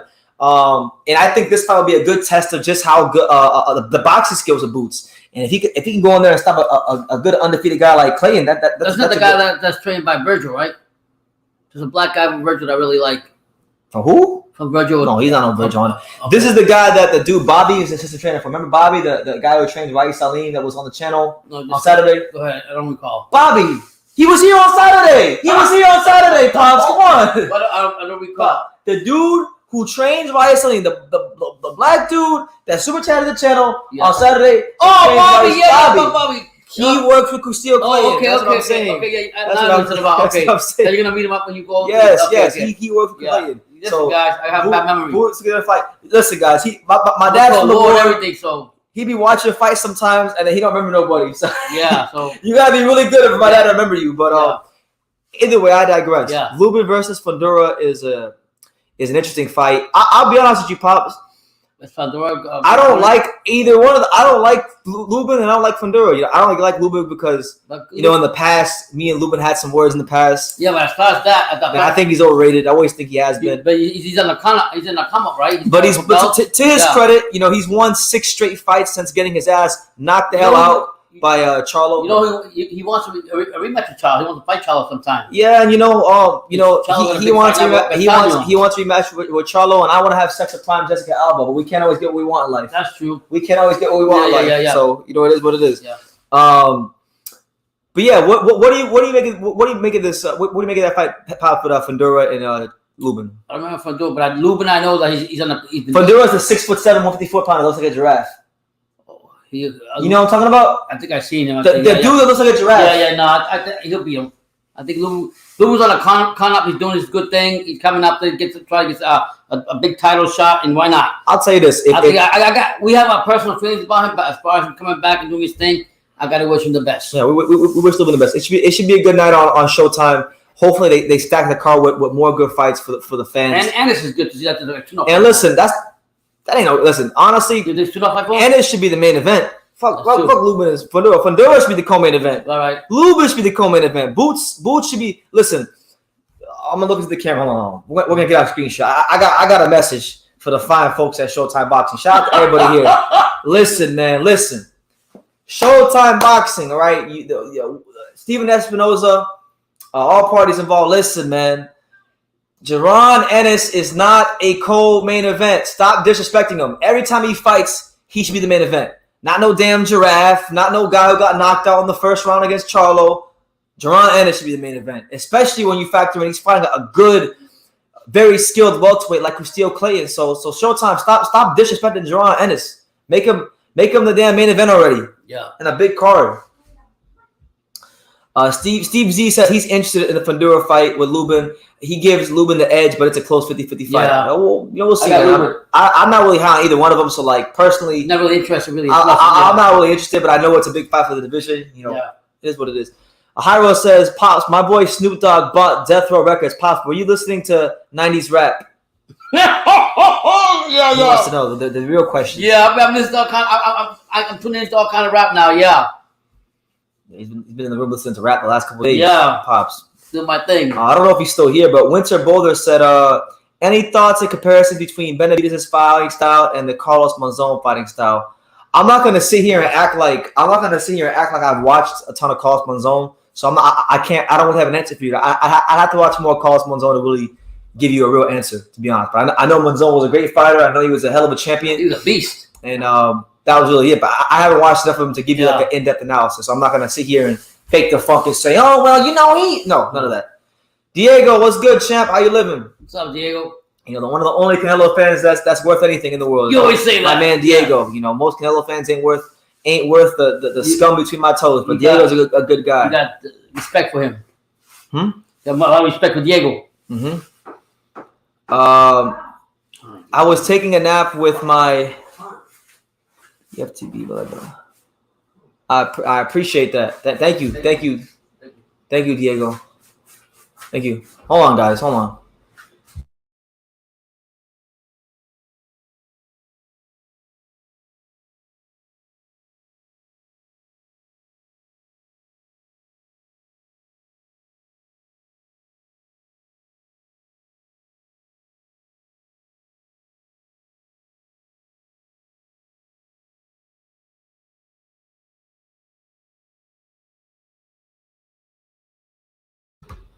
All right, my bad, guys. Had to go take care of something real quickly, but did you see Sean Porter said Jerron Ennis is overrated? He did say that, but these guys, I'm sick of people in boxing running their mouth and not really willing to back it up. Sean Porter shouldn't say anything. He should honestly look. Sean Porter is a fan like the rest of us, but see, unlike the rest of us, he's actually an active fighter, and he's the same guy that was singing Jerron Ennis' praises from the mountaintops, comparing him to Roy Jones and all these different kinds of fighters, and saying that, oh, I only want to fight the guys in my era. So, shut up. I'm sorry. It sounds disrespectful. And I don't want to sound disrespectful, but shut up. Shut up and just enjoy retirement. Continue doing great work on your podcast with Sean Zattel, and just leave it at that. If you're not gonna fight him, Sean, don't even flap your gums and say that he's overrated or anything like that. Straight up. Who do you got in the Ryder versus Jacobs fight this Saturday? That's a good question. The fight will go either way, honestly. I think Jacobs has made a lot of good money in his career, and him fighting Ryder is just him taking off one more of the things off of his to-do list in boxing. Fighting in the UK. Ryder has a good jab. Ryder has a good pressure style. I could see him giving Jacobs problems. I've never really rated Jacobs the highest. I think you talk about overrated. Since we're on the subject of overrated, I've always thought Jacobs was overrated.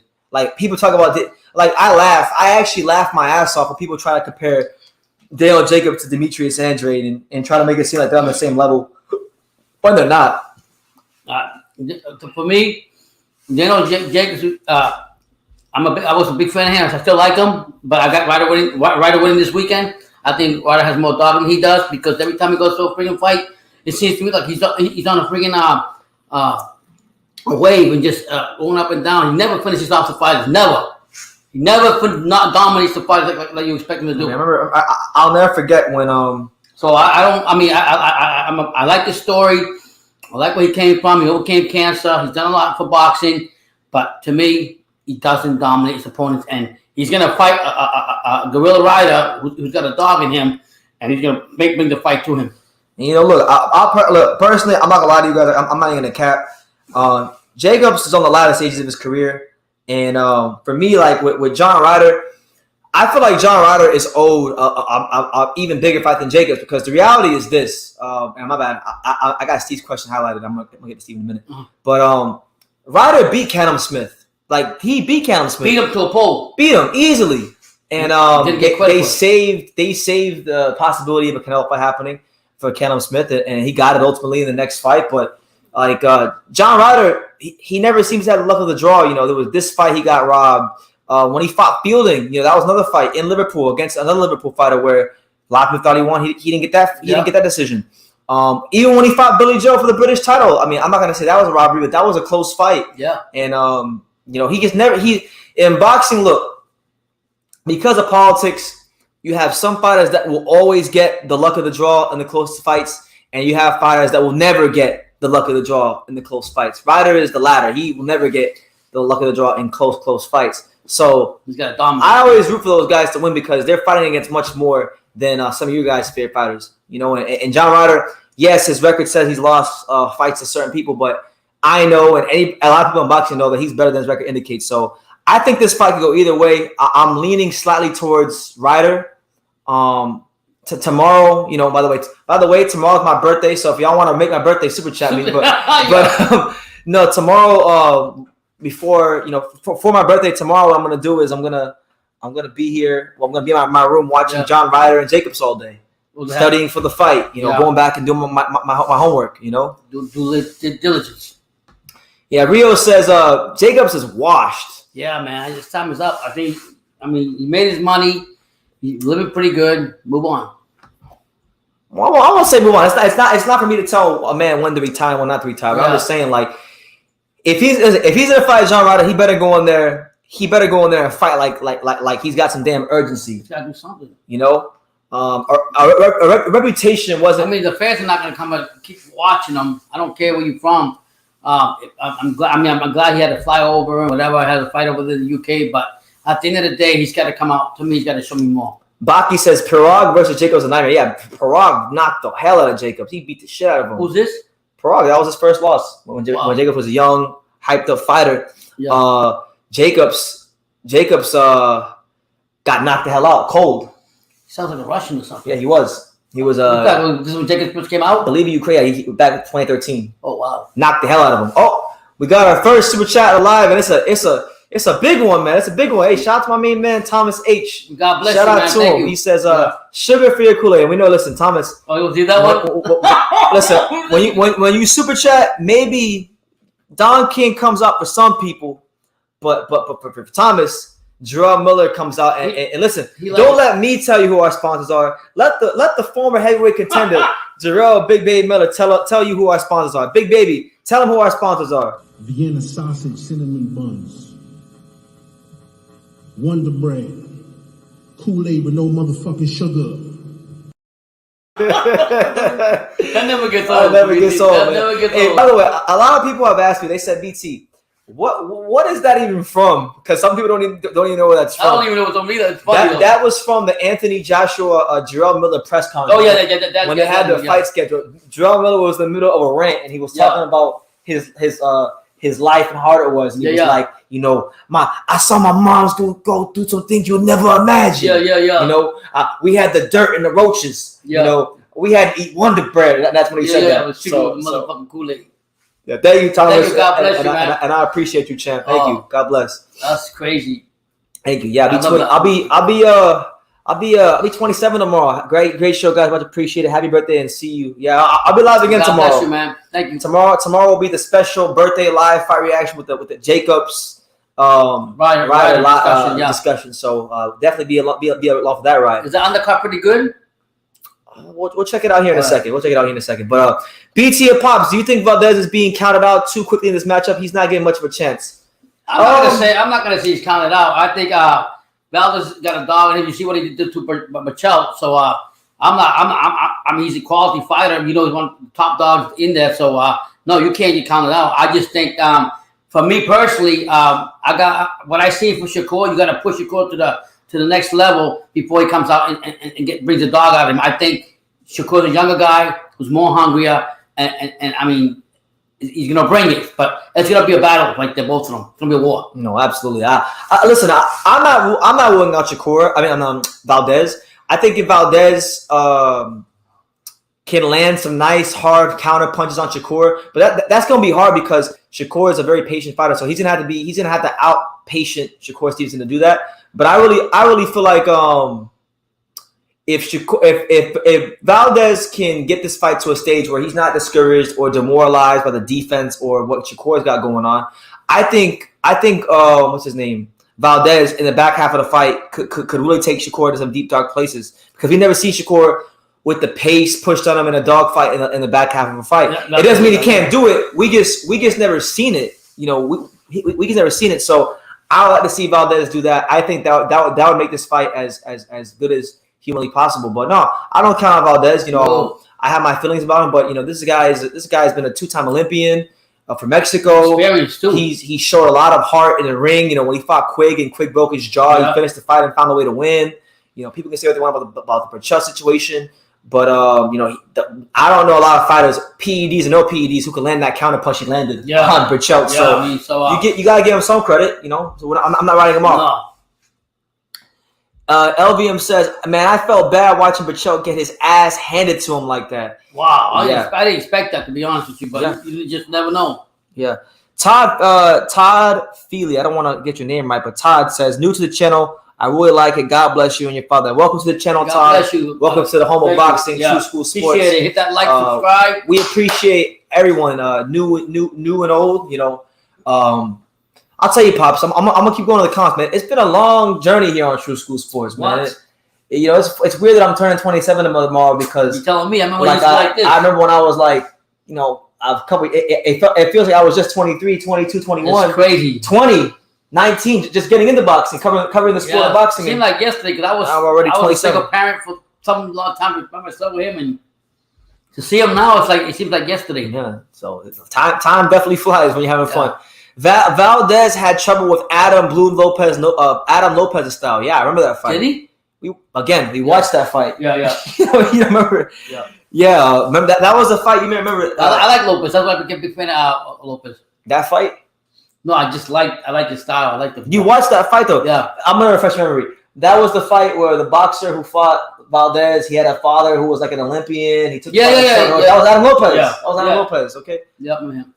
So Lopez, a good fighter. Lopez gave Fulton problems. That's why when Fulton fought Angelo, I thought Angelo was gonna beat the shit out of Fulton because, Lopez and Angelo have the same style. And Lopez gave Fulton all he can handle. I know for a fact that Leo Angelo is more talented than Fulton, but it just goes to show you can't always do math in boxing. Fighters get better, they get worse, adjustments are made, so you can't always do math. What with Lopez, his movement, right, will cause problems for Valdez, so it'll probably the same thing with Shakur. And Shakur's a lot quicker, too. Rio says, what's the next fight you plan on going to this year, BT? Well, there's no plans. It's going to happen. I already locked in my flight, my Airbnb, all that stuff. The next fight I'll be going to will be March 5th. I'll be in San Diego for Cholatito versus I keep saying Gallo. Cholatito versus Martinez. So I think Thomas, I know Thomas is in San Diego. So Thomas, if you're going to be at the fight or if you want to meet in San Diego, you let me know. I like to meet people that watch the channel. It's always fun. The next fight I'm going to is going to be that fight. After that fight, I'm going to Las Vegas for like 2 weeks to go hang out with one of my friends and just go around the city and get content at the gyms. After that, I'm going to either Virgil Ortiz versus Michael McKinson or Charlo versus Castaño on the 19th in LA. Then I'm coming back to Vegas for like 2 weeks. Then after that, I'm going to go to Ryan Garcia versus Tego. Then after that, I'm going after Spence. Then I'm coming back to Vegas. Is there a wedding to go to or something? I'm going to a wedding in that time, and then I'm going to. I'll probably get this fight too. So I'm going to a lot of fights. Once I leave South Florida in March, so tell me coming back. I don't know when I'm even coming back. So I'm enjoying it being calm now because I know when we leave town, that's when the real work. That's when 2022 really starts here on True School Sports. Everything right now is a tune-up fight. You're a true Cholatito fan. Much respect. Of course. I mean. How could you not be a Cholatito fan? He's one of the real legends of the sport. You can't say you can't proclaim to be a boxing, in my opinion. All right, far be it from me. Everybody's entitled to like and dislike what they like, but just for me, you can't claim to be a hardcore boxing fan and not like Cholatito. They just don't go hand in hand. But then I guess some people would say, well, you can't say because people have said you can't be a boxing fan not like Canelo. Yeah. So everyone has their own opinions. I respect them too. Cholatito has a tough fight ahead of him. And I agree. This is a very dangerous fight. Julio Cesar Martinez is a tough fighter. Very, very strong, very durable. He's got good combinations.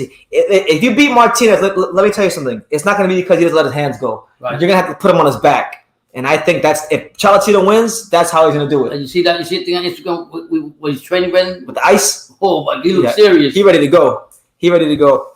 I hope he hasn't lost a step. Do you guys think Tio can be a champion again at 140? Listen, right now with Tio, it's not even about belts. It's not even about having a successful boxing career. It's about his well-being. This guy is off of his rocker right now. So right now, until he gets that his mental state all the way right, I just pray for him. I think anybody at 140 has a chance to beat him right now. Honestly, can you get me Michelle Phelps' phone number? Why would you want that phone number? What's so special about Michelle Phelps? No disrespect to her. Like, what's so special about Michelle Phelps? Come on, champ.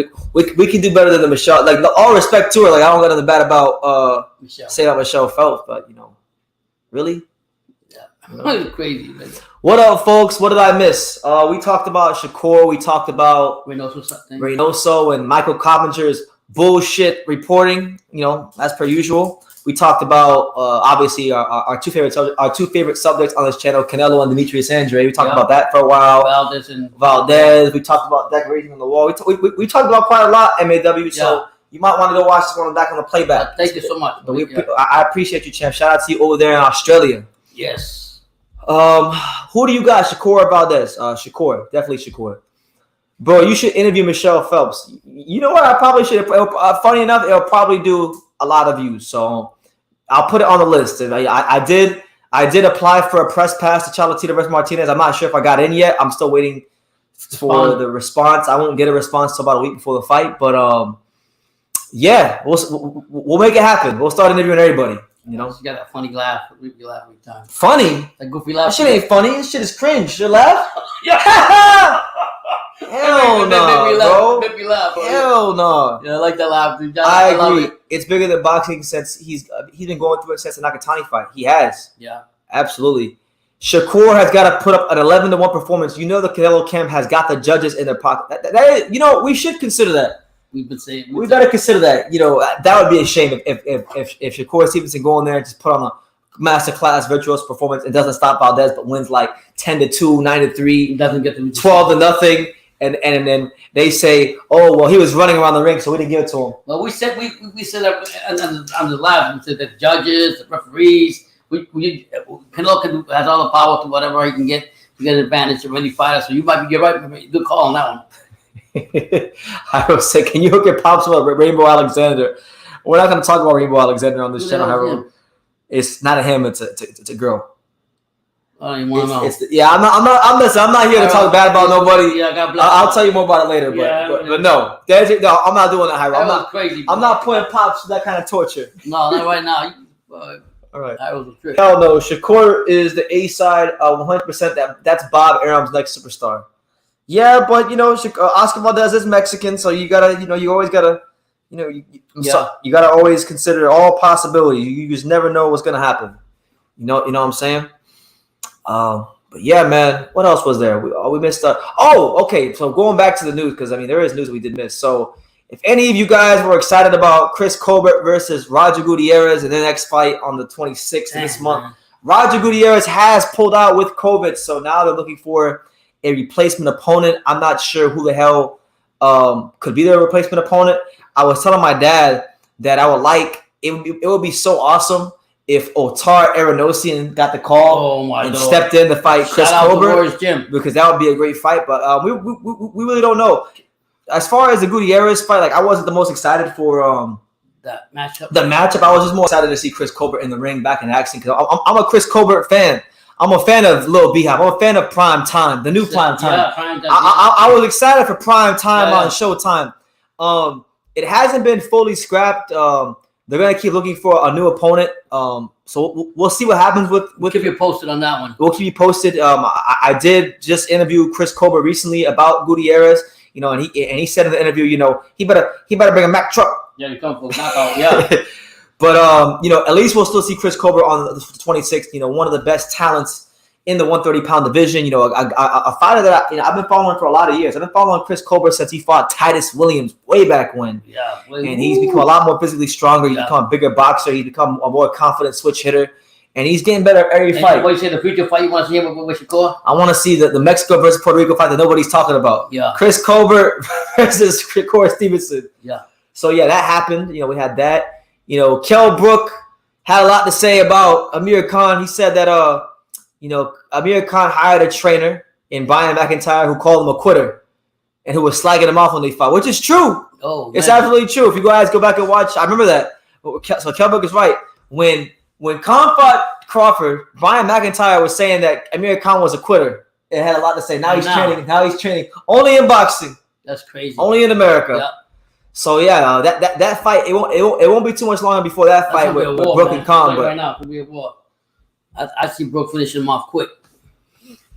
Rio says, do you like Ugaz's chances against Earl the Truth Spence Jr.? My dad does. Yeah. I think he's got a chance, but I'm not.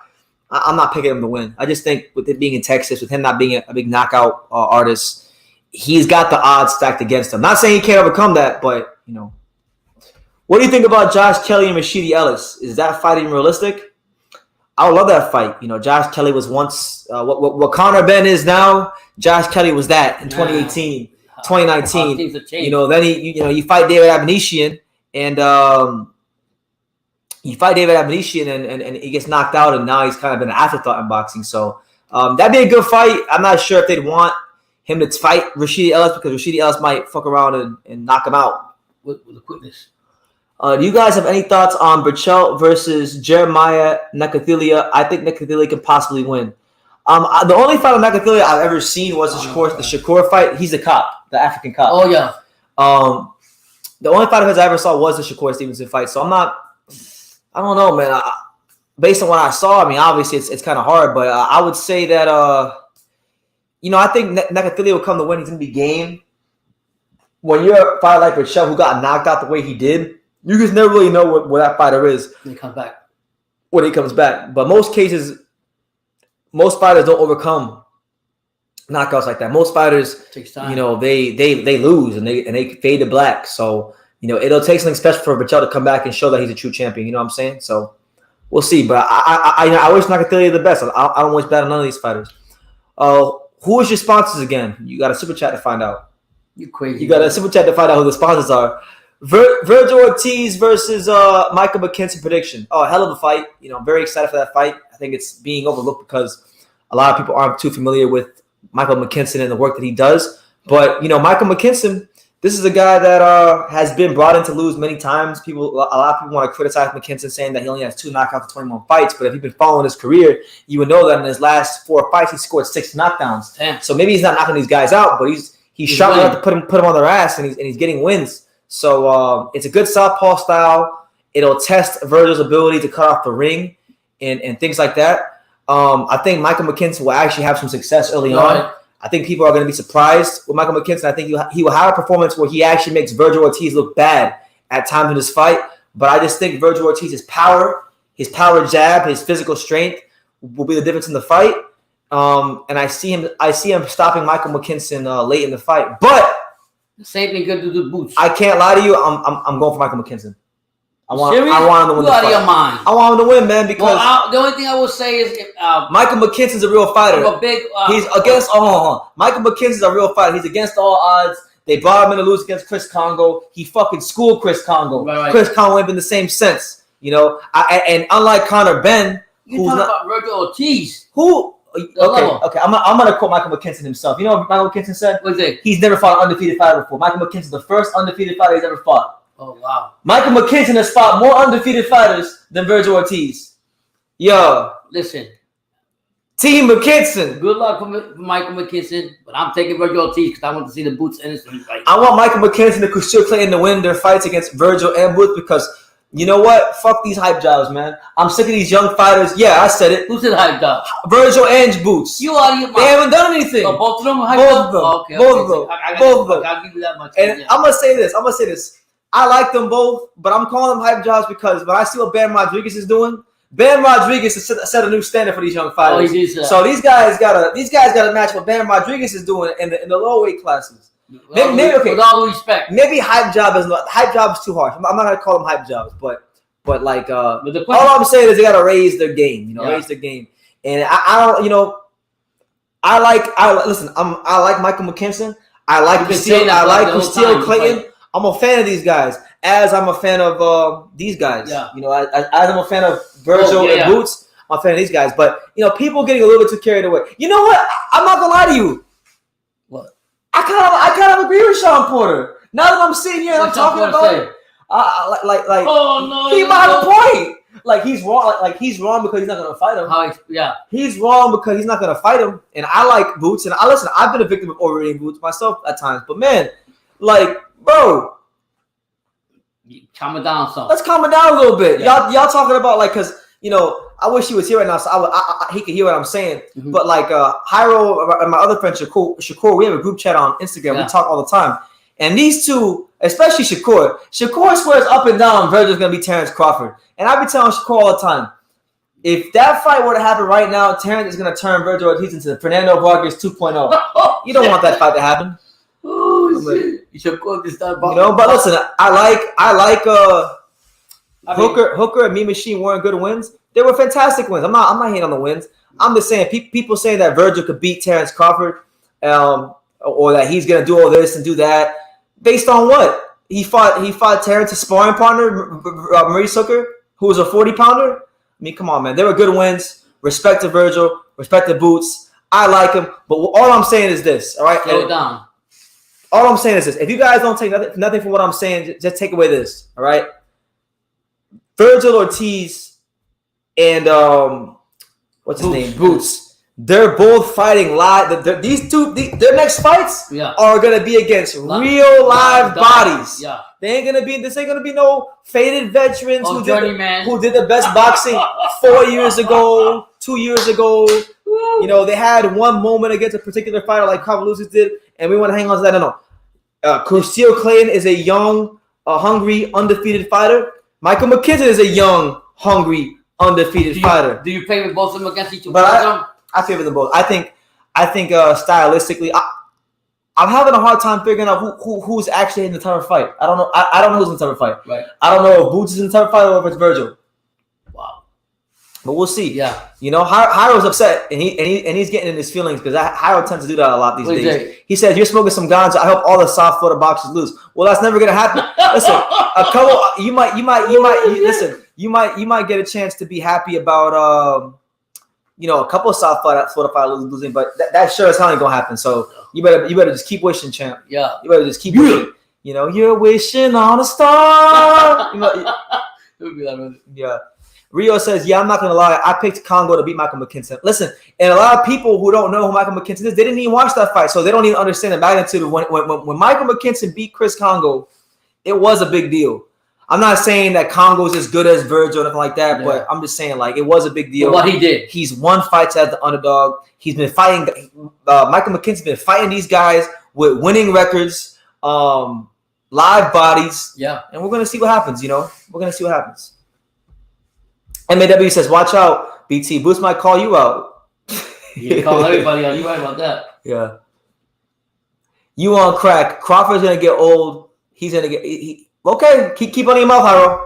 Keep on your mouth. When one of these fighters that you and Shakur keep propping up decide to step up and fight Terrence Crawford, then we'll see what's going on. Because listen, it's all fine and dandy. You're the same person that said, "Oh, I'm going for Sean Porter because he's dancing to Michael Jackson and all this nonsense." And then when push came to shove and the lights came on, we saw what the fuck happened to Sean Porter. Yeah. And if Earl Spence ever decides to stop being a pig farmer and driving his little tractor and yeehawing all around the outskirts of Dallas, Texas, if he ever decides to fight Terrence Crawford and believes in himself, then we'll see. We'll see what happens. Oh my God. But I'm gonna tell you what's gonna happen. Terrence Crawford is gonna beat the brakes off of him. You talking about Virgil's resume? He ain't a domestic level fighter. Michael McKinson's not a domestic level fighter. Chris Congo was a guy that was ranked, so he wasn't a domestic level fighter. Chris Congo was Josh Taylor's main sparring partner. Come on, champ. He was the underdog in that fight. You talking about Virgil's resume? Yeah, Virgil's been fighting some good guys. I'm not taking that away from Virgil's resume. All I'm saying is all this talk about what he would do with Crawford. The same people saying he would do this and do that to Crawford. You the same people that are gonna say once Crawford pulverizes and tattoos the shit out of him if they fought, you're gonna say, "Oh, he was too young," and he's gonna get turned into Fernando Vargas. Why they haven't thrown anybody in there with Crawford? Listen. I've asked people that go on the web about Virgil versus Crawford, and they sit there and they flap their gums and they talk about what they would do. But listen, they're not sending no contracts to Top Rank. The same way they treating Andre, they treating Crawford. They don't want to make that fight because Virgil's a good fighter. I think Virgil is worthy enough to fight Crawford. I'm not even saying Virgil's not worth the fight, but you guys talking about him beating him, would he have the best chances now? I don't think so. But listen, if and I'm gonna keep saying if because you guys want to talk about all the fights except the ones that are actually fucking taking place. I'm not talking about Boots. I'm not talking about Crawford. Yeah, we talking about Michael McKinson. All right. Yeah. Now he got to get past him and Clayton. You know, Custio Clayton got to fight Boots. Virgil got to fight McKinson. Yeah. So let's see how they look against them. You'll be at the fight, right? Which one? The McKinson and Virgil. Yes, absolutely. Who do you got in the second AJ versus Usyk fight? I don't know, man. I don't want to make a prediction with that fight. You don't know which AJ is going to show up. You don't know if the judge is going to be in the pockets. I don't know. I think Usyk is the better fighter. I thought AJ going into their first fight, I thought AJ had developed and was developing into a pretty good heavyweight. He was showing, in my opinion, a couple of improvements, but I think Usyk exposed him badly.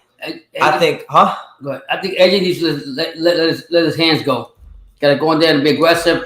I think AJ is so. And if he don't do that, far gone. Lose the fight. He's so far. Right AJ is so far gone in the head. You have no clue. Yeah. I think Usyk will win the fight though. Michael McKinson has Claressa Shields power. I hope we get a good seat when Michael gets knocked out. Well, you know, Michael McKinson has more knockdowns than Claressa Shields, so I don't know what you're talking about. In fact, Michael McKinson has more knockdowns than a lot of fighters you guys think punch hard. A lot of these guys that you say punch hard, Michael McKinson has been getting more knockdowns in his fights. Just because he's not finishing them off or just because he chooses to be elusive and box doesn't mean he can punch. Because I'll tell you this, Chris Congo can punch. And if Chris Congo had any answer for Michael McKinson, there would have been an answer. All right. I'm telling you guys. Listen. I'm telling you guys. Haro, you gotta understand Haro. I'm trying to tell you. They study box. They're not. They just come in. They don't know. So you just chill out. I don't know. Let the fights happen. When you see the fights happen, then you have his opinion. Come in your opinion. Listen, and mind you, I think Virgil's gonna beat Michael McKinson. To be honest, I'm not even saying McKinson's gonna win. But if you think Virgil's gonna, it just because the perception of this fight is Virgil's just going to run up on Michael McKinson and he's going to punch him because Mike only has 2 knockouts in 21 fights. And people who say that expose themselves because Michael McKinson's been dropping at fucking everybody he's been fighting. Hello. Everyone who's been fighting him been getting put on their ass. So you got to give him credit's due. So, yeah. Rado K says McKinson knocks down everyone, though. And that's okay. Listen. Not every fighter is the same. What's effective for Michael McKinson may not be effective for Virgil. What's effective for Virgil probably ain't effective for Michael McKinson. The name of the game is to win. This is the first fight. The name of the game is to win the fights. One thing we do know about Virgil is Virgil has never fought anybody as elusive as Michael McKinson. He's never fought anybody who's young and undefeated like Michael McKinson, and he's never fought a southpaw like Michael McKinson. So it's to me, this has a chance, and I'm gonna go on the record and say I'm picking Virgil to win. But this has a chance to be the toughest fight of Virgil's career. And if he decides to have an off night, yeah, and this is the first time he's fighting with having the voice of Reynoso in his corner, which might make a difference. I think that makes a difference too. Might not make a good difference. Listen, boxing is about winning the fights round by round. And if the knockout comes, it comes. So my thing is this: Michael McKinson is bringing a lot of things to the table. Is Michael McKinson the fastest fighter in the world? No. Does he have the most power? No. Is he gonna be a pay-per-view star based off his style? No. But he's fought the fights that work for him. You know, Evander Holyfield told me a long time ago. He said, "BT, in boxing, you gotta fight the fight that works for you." So, you know. Yeah, look at it that way. Yeah, and thank you, Hiro, for correcting us. You're right. He's not training with Reynoso, Pop. He's training with Manny Robles, not Reynoso. Oh, okay. Thank you, Hiro. I want all that Terrence Crawford spoke. Michael is not a Mexican warrior. Virgil's not even Mexican. Virgil speaks less Spanish than me. Listen, Hiro. I'm joking, but Hiro likes who? He likes Spence? Hiro changes. Listen, I love Hiro. I think he likes to get on your nerves. He gets under your skin. He's probably laughing his butt off. He's laughing his ass off right now. He likes to get a rise. Listen, but it'll be a good fight. Yeah. I'm actually that's one of the top 5 fights I'm most excited for right now is Virgil versus Michael McKinson because we've never seen Virgil in there with an undefeated fighter. And listen, a lot of people are calling Michael McKinson delusional with the way he's talking, but you know what? You need to be delusional in boxing. You need to have that confidence. You gotta believe in yourself. You don't believe in yourself, and who else will? Yeah, so we'll see what happens. We'll see what happens. America's about to land opportunity. Then McKinson's got opportunity. And you got to respect him because he's doing what Conor Benn refuses to do. You know, he's fighting first of all, he's fighting 47-pounders. He's fighting top 47-pounders, young 47-pounders, and he's coming to America to do it. And so you gotta respect him for that. Yeah. Oh, this is the guy you recently interviewed. Huh? Hiro says, "Put it in writing. I will sign my name on that prediction." With Virgil Ortiz or which one? Which one, Hiro? Crawford versus Virgil? You won't do that. You don't have enough hair on your ass to sign on that prediction. What the fuck you talking about? Brother, chill out, brother. We're live when you talk about that. Okay, next. Okay, what's your Chalatita versus Martinez prediction. That's a good fight, man. That's a good fight. It's gonna be tough because Cholatito's at that age where he can get old overnight. I'm gonna go watch some more tape on Martinez. So my prediction is my prediction right now is subject to change. But based off what I remember, I think Cholatito can get it done, man. He's a full-fledged 15-pounder now. I think we saw in the last fight with Arroyo that Martinez is susceptible about straight punches. And I think Cholatito's precision could be the difference in this fight, and it will be the difference in this fight. So I'm going to go with Cholatito over Martinez in an all-out war in the only way I think he can win it, because I don't think he's getting a decision. So I'm going to go with Cholatito to fold Martinez up. When? I don't think the fight's going to go a long fight, no matter how it goes. I think the fight's going to be a war. I'm thinking this fight is going to be it's going to end within 8 rounds for either fighter. So I'm going to go with Cholatito by stoppage. We'll see. Martinez is a hungry young warrior that's coming in here, so you can't discredit him either. I am putting it's Cambosos versus Ryan confirmed. Oh, you know what? I'm actually glad you brought that up. I want to show you guys something because I just been getting a lot of things right in boxing recently. I got some shit to show you guys today. I got some shit to show you guys today. What? Let me find it. Where is it? I saw an interview. So Ryan Garcia had went ahead and did an interview about George Cambosos. I'm gonna find the clip on Twitter. I saw it on Twitter, but basically he confirmed today that they're pretty much making the George Cambosos fight. Everything I told you guys 2 lives ago, Ryan Garcia is confirming it. So we're gonna. Oh my lord! We're gonna listen to it. It's the like True School Sports telling the truth again. Listen, we're gonna confirm it to you guys right here. Watch. I want to show you guys this interview. So here's Ryan Garcia. Now look, before I play the clip, remember I told you guys. Yeah, you did. Do not listen to the tweets. Don't listen to what's Haney saying. Don't listen to what Lomachenko's saying. You did say that. This fight is going to be right. Absolutely he's going to fight Ryan Garcia. He's going to take a tune-up fight, or the negotiations are going to stall, and he's going to fight Ryan Garcia. You called because he's fighting Tego, who's managed and promoted by the same person who's managed and promoted by manages and promotes George Cambosos, which is Peter Connor's manager and Lou DiBella. So let's listen to Ryan Garcia. Let's listen to what he says. It just came out today. So let's listen to it. Let's listen to your boy BTV be right again. Let's see. There's a reason why they want me to fight Cambosos, because the subscriptions that come in when I fight, or the viewership. I felt Devin Haney was fighting Jojo Diaz. That was so. Cambosos keeps barking on the internet, responding to people. That's not true. I'm the boss. Blah blah blah. Dude, why do you need a lie? Just don't say anything. And I like Cambosos. I think he's a cool dude, and I gave him props. I told him a long time ago, hey man, I think you could beat Teofimo. Good luck, do your thing. He said, yeah man, if I beat him, you could have the first crack at it. I promised you. Would you go over there? I would, I wouldn't mind going over there. There was a little hesitation because, does he want to make money or not? I feel like you'll make more money over here. Mm-hmm. But if that's the only option I have, I've already, I'm vaccinated. I got everything done. So I'll definitely head over there and just put a beating on him, I guess, in front of his hometown. That's kind of sad. Knocked out in front of Australia. I love Australia. It's crazy out there. The girls over there are amazing. Like, everything's amazing. You got enough babies in everything. Fuck out to me. But yeah, so there you have it, Ryan Garcia. Wow, pretty much confirming what I've been telling you guys before any of this came out. I told you guys. You can go check the date. Go check my Ryan Garcia Tego video and go to the very end and go listen to what I did. What I try to tell you guys. It's all smoke and mirrors. The Haney Cambosos shit is bullshit. He's gonna fight Ryan Garcia, but some people don't want to listen to the untouchable. You put 1 and 1 together. I put 1 and 1 together real quick. Shout out to the untouchable True School Sports telling the truth. Everyone cut onto Garcia versus Cambosos promotion connection after you props BT. Absolutely. Everybody had to wait. It's funny because everybody had to wait for all this crazy everyone had to wait for Robert Garcia to go on Little Giant Boxing and go do the interview. I told you guys before the interview came out. I told you guys. I'm like, yo, I told you. He's not just fighting Tego. You guys think he's fighting Tego because he just wants to cherry pick? No, it's a it's a fight that has a greater purpose, and you got to be a big picture thinker like your boy BT is in real life to see these kind of things before they happen. BT, man, he tells like it is.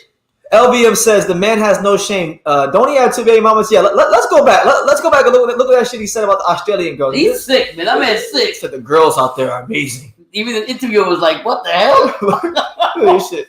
And just put a beating on him, I guess, in front of his hometown. That's kind of sad. Knocked out in front of Australia. I love Australia. It's crazy out there. The girls over there are amazing. Everything's amazing out there. I've seen some stuff, especially the girls. Oh my God, this guy's gonna be broke making babies. This man has no shame, bro. No shame. So, hey, man, look, I told you guys, boxing doesn't have a lot of stars. You know, you can only milk Canelo for so long, and really, he's not even as big of a star as you guys think he is. I mean, no, people in Miami don't know Canelo like that. People in New York City don't. He's getting out there because he's speaking English. But I'm being real. Like, even he's not as big of a star as you guys think. He just has a massive fan base with the Mexican, American, and Latino fan base. But look, they're gonna try to create a star out of Ryan any way they can. Wow. And if George Cambosos has to be the sacrificial lamb to create that star, that's the route they're gonna go. That is so crazy. You called this out, man. Called it. Easy money. Easy money. Nobody would believe I've been around the game for too long. It's too easy. Yeah. It's too easy. Yeah, you put everything I'm a young veteran. Yeah. All right. Just like when you understand who's behind these guys, like look, Peter Khan is the manager of Ryan Garcia, George Cambosos, and Emmanuel Tego. Peter Khan comes from a background where he did everything in boxing, marketing and promotion, promoting itself, getting lunch for Don King. He did it all in boxing. And you know, and I know him. So when you get a guy like that who is as astute and knows as much as he does about the boxing industry and the business and doing things, he's not going to put Cambosos in a fight that's going to generate him anything less than the maximum amount of money. So if he's got to put one of his lesser fighters like Tego in there to get Ryan, he'll do that. Now look, I'm not going to disclose. Wow. Listen, there's some things I know about Tego that I'm not going to expose here. But let's just say that there's some things I know that I know for a fact that Peter Khan not making shit off Tego. Because of something he told me about Tego himself. But he will make some. I'm not going to say what they are, but like I know some things. That's why I'm telling you guys. That's why I was so adamant. Like, yo, he's fighting Ryan. Like, don't be fooled. Don't get caught up with Devin. Don't get caught up with Loma. It's all bullshit. And don't even get caught up with George, because George knows what's gonna happen. Yeah. George knows who he's fighting. He's just doing all this to try to create a bidding war and make his name relevant. Yeah. More relevant. And it's funny you said that, because the same thing with even though it's not finalized, Benn was telling me about the Canelo Bivol and TG fight. He's like, my son says it's not finalized, but he did say, like, you know what? On to the next. Bivol's gonna lose, and if Cambosos versus Ryan is happening, George better get them off he better get a quality tune-up, and Ryan best bring his ass to Australia. Yeah, I think he will. I think he will, though. I think he will, man. And I'll be honest. Like, look, so you're saying it's based on the promotion and managers, you know it's gonna happen? You just have to. You just have to. Okay, when the Tego fight got made, I thought to myself, like when it first got made, when Tego versus Ryan first got made, I sat there, I'm like, why the fuck is this fight happening? And then I thought back to like a year and a half or so ago when the fight was originally talked about. I remember in 2020 it was talked about a little bit. And then I said, wait a second, isn't George promoted by Peter Khan and Bella too? And I said, no way. You put two. And I put it together real quick, and I had to say it in that video. So you know what happens. We know pretty much. It is what it is. I like George. Actually, no. What am I talking about? Fuck the lightweight division. I don't like none of these guys. These guys need to start fighting each other. At the end of the day, you call it the way it was. That's what they're getting at. How you just someone asked me earlier, can Tego beat Ryan? Now I'm gonna tell you this. He's really up against it. He's really up against it. Now, style-wise, I'll just get into the style. Tego is a crafty fighter, good angles, comes forward, can counter punch, throws volume punches. So Ryan Garcia is gonna have chances to counter him with the left hook. That lightning, big left hook, he's gonna have a chance to counter him with that. That being said, you know, did it knock down? Tego's gonna get. I hope not, but I'm going for Tego. All right. I hope. Garcia go Tego. I want Tego to win the fight, but he's gonna have to fight the fight of his lifetime. Not his life, his lifetime to win the fight. Wow. Because you got to understand that George Cambosos Australia fight's on the table. He is not, and it's in Texas. He's not getting a decision. All right. So, I think it'll take Ryan a little bit of time to figure out Tego. I think Tego will actually box well early on. Yeah. Because Tego's a very well-schooled fighter. Tego's been a pro for 18 years. Right. Wow. Tego's had a lot of rounds in the bank and sparring with the top guys. Don't sleep on him, basically. I don't sleep on him, but I just think, he's a safe opponent. He's a guy that doesn't have a lot of power, but he can box a little bit. He's gonna go in there. He's gonna give Ryan some rounds. He's a real 135 pounder, which I like this fight better more than like Tevin Farmer or like some of these other fights he's had, like with Fonseca and because these guys are on 35 pounders. This guy has been a 135 pounder for years, and he's a real grown man 135 pounder. So I like that, but it's just it's a big ass to take up. But you know what? I'll tell you this. Every fighter that I've talked to in South Florida, and it's been multiple, about Tego in the gym, they've all said the same thing, that he's one of the hardest fighters they've ever sparred. Now, sparring is completely different from the fight. We know this. Being a great sparring partner or a gym fighter doesn't mean you'll be a great fighter under the lights. Yeah. So we never seen Tego under these kind of lights before. The biggest stage he fought on TV was in the bubble on the Rosado Jacobs undercard, and there was nobody in the crowd. So he's going from fighting in the bubble to fighting in the fucking Alamo Dome. And a lot crazy, a lot. Yeah. Let me tell you guys something. Fighting a Mexican and/or Mexican-American fighter in the Alamo Dome is one of the scariest things any fighter who's not American can do. Yeah. I'm serious. Yeah. I'm serious. When Tank fought Santa Cruz in the Alamo Dome, it's crazy. It's just like it's hard to put into words. You have to be there. Like Pernell Whitaker fought Oscar in the Alamo Dome. That was tough. Yeah. Like the Alamo Dome, if you're a non-Mexican fighter fighting a Mexican and/or Mexican-American fighter in the Alamo Dome, it's where dreams go to die. Wow. It's tough. It really is tough. So you have to have two. You gotta be very, very strong mentally to be fighting a Mexican and/or Mexican-American fighter in the Alamo Dome and beat them. I'm not saying it can't be done. I'm just saying it's tough. What is your Gary Russell, Antoine Russell versus Victor Postol prediction? Oh man, I can go either way. He's hurt right now, isn't he? Oh no, that's his brother. I'm talking about Antoine. Yeah. Now, Victor Postol has never been stopped before. He's never, ever been stopped, Victor Postol. But you know what? It's a first time for everything. I'm going for the 16 for 16. What's the age difference? I don't know what it is, but I know. Listen, Postol's I'm gonna say that Postol's getting up there in age. I've seen him get hurt a couple times. Like I saw him get hurt against Taylor. Taylor almost had him. I think Gary Antoine Russell right now, but you're not definite yet. I'm not definite. No, I'm not definite. You get to study. You get a little bit of study, but right now you're leaning towards. I'm going with the Gary Antoine Russell studies. I'm a true soldier, BT. Gary Russell Jr. is a true soldier, and Mark Marksal needs to give him his rematch. He is. I think Cambosos stops Ryan. Yeah, I hope you're right, champ. I think Ryan stops Cambosos. Honestly. Power wise, is that what's the difference? The power. I mean, shit. Tio almost stopped Cambosos. But you gotta say, Tio's mom wasn't even in the fucking fight. No bullshit. No, not going there. I know. We're not going there. I'm saying so. Ryan Garcia's mind is never in the damn fight. It's not everyone else. but one thing. No, what I'm saying, like, you can't. You comparing Tio was not there. Ryan isn't there. Yeah, with mental thing. Yeah, you're saying, but I think he's gonna be ready for this fight, though. Pretty boy Ryan is undeserving as fuck. I'm losing faith in boxing. Well, look, I'm not losing faith in boxing because I don't have any faith in boxing. My faith in Jesus. But yeah. But listen, man, listen. One thing I want to try to get you guys to understand, like, look, enjoy the sport of boxing. Like, enjoy the sport.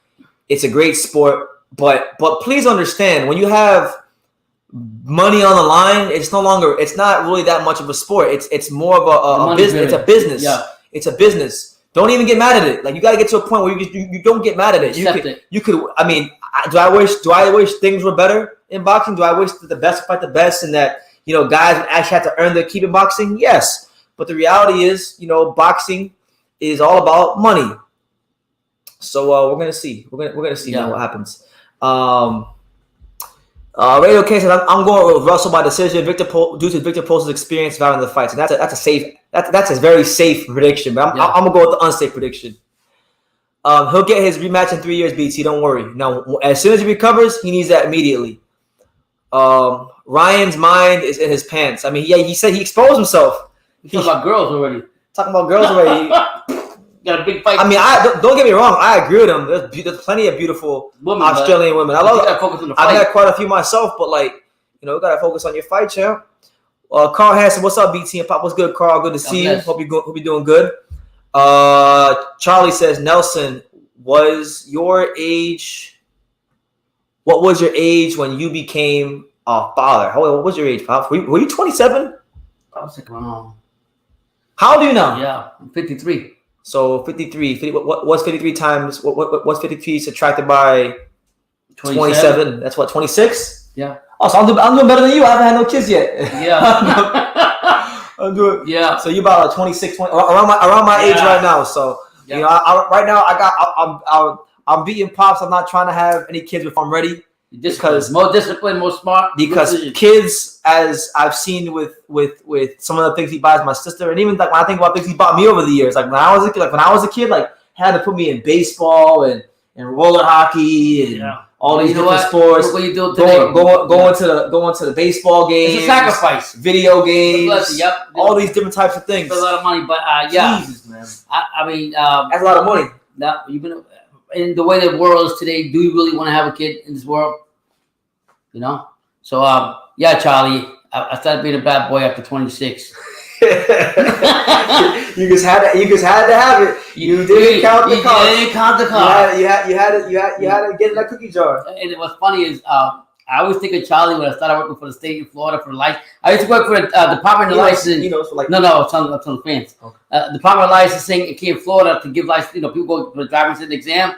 And Charlie was very experienced with that. He's worked with all kinds of women and everything. And the first week I was there, I started thinking about Charlie.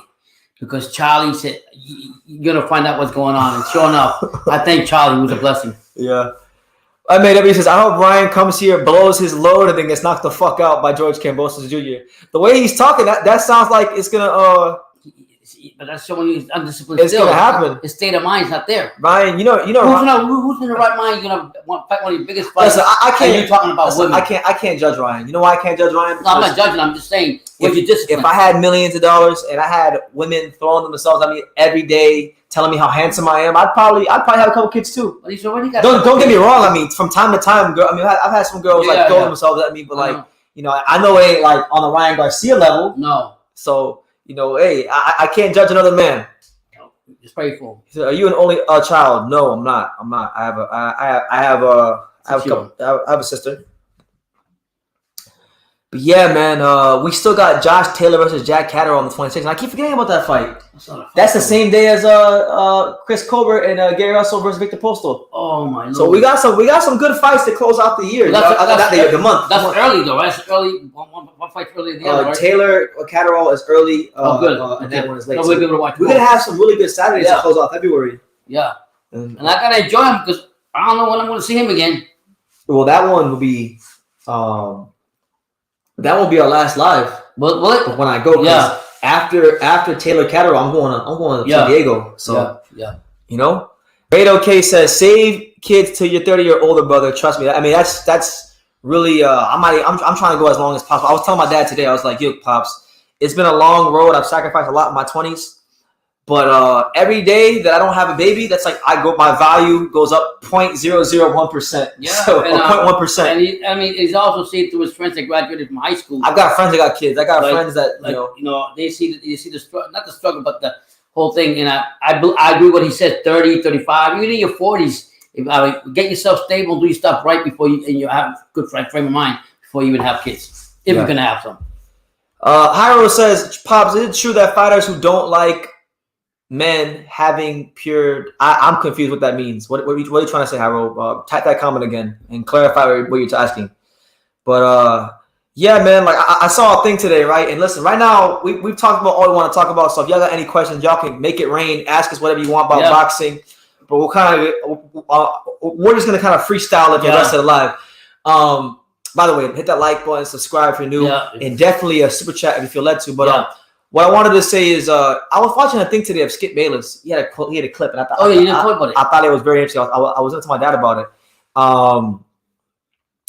Skip Bayless was talking about when he was in his 20s, like he had to sacrifice. He knew that in his 20s he couldn't have it all. Like he knew he was going to have to sacrifice things, and he had been in some marriages and some relationships where he basically he was pressured into having kids before he was ready before he wanted to. Society pressured him, or the girls he was with. So he had made the decision at a young age, at 20, that nothing was ever going to come before his job. And look, people can say what they want. I know society will say a lot of things about Skip. But you can't argue with the results. Skip Bayless still wound up finding a good wife later on in life. He still took his time. Took his time. He's made millions of dollars in the process, and he's made a good life for himself. Yeah. Everyone has their face to live. And God has a purpose for everybody. God has a purpose for everybody. Story and the road you got to take to get where we want to be at.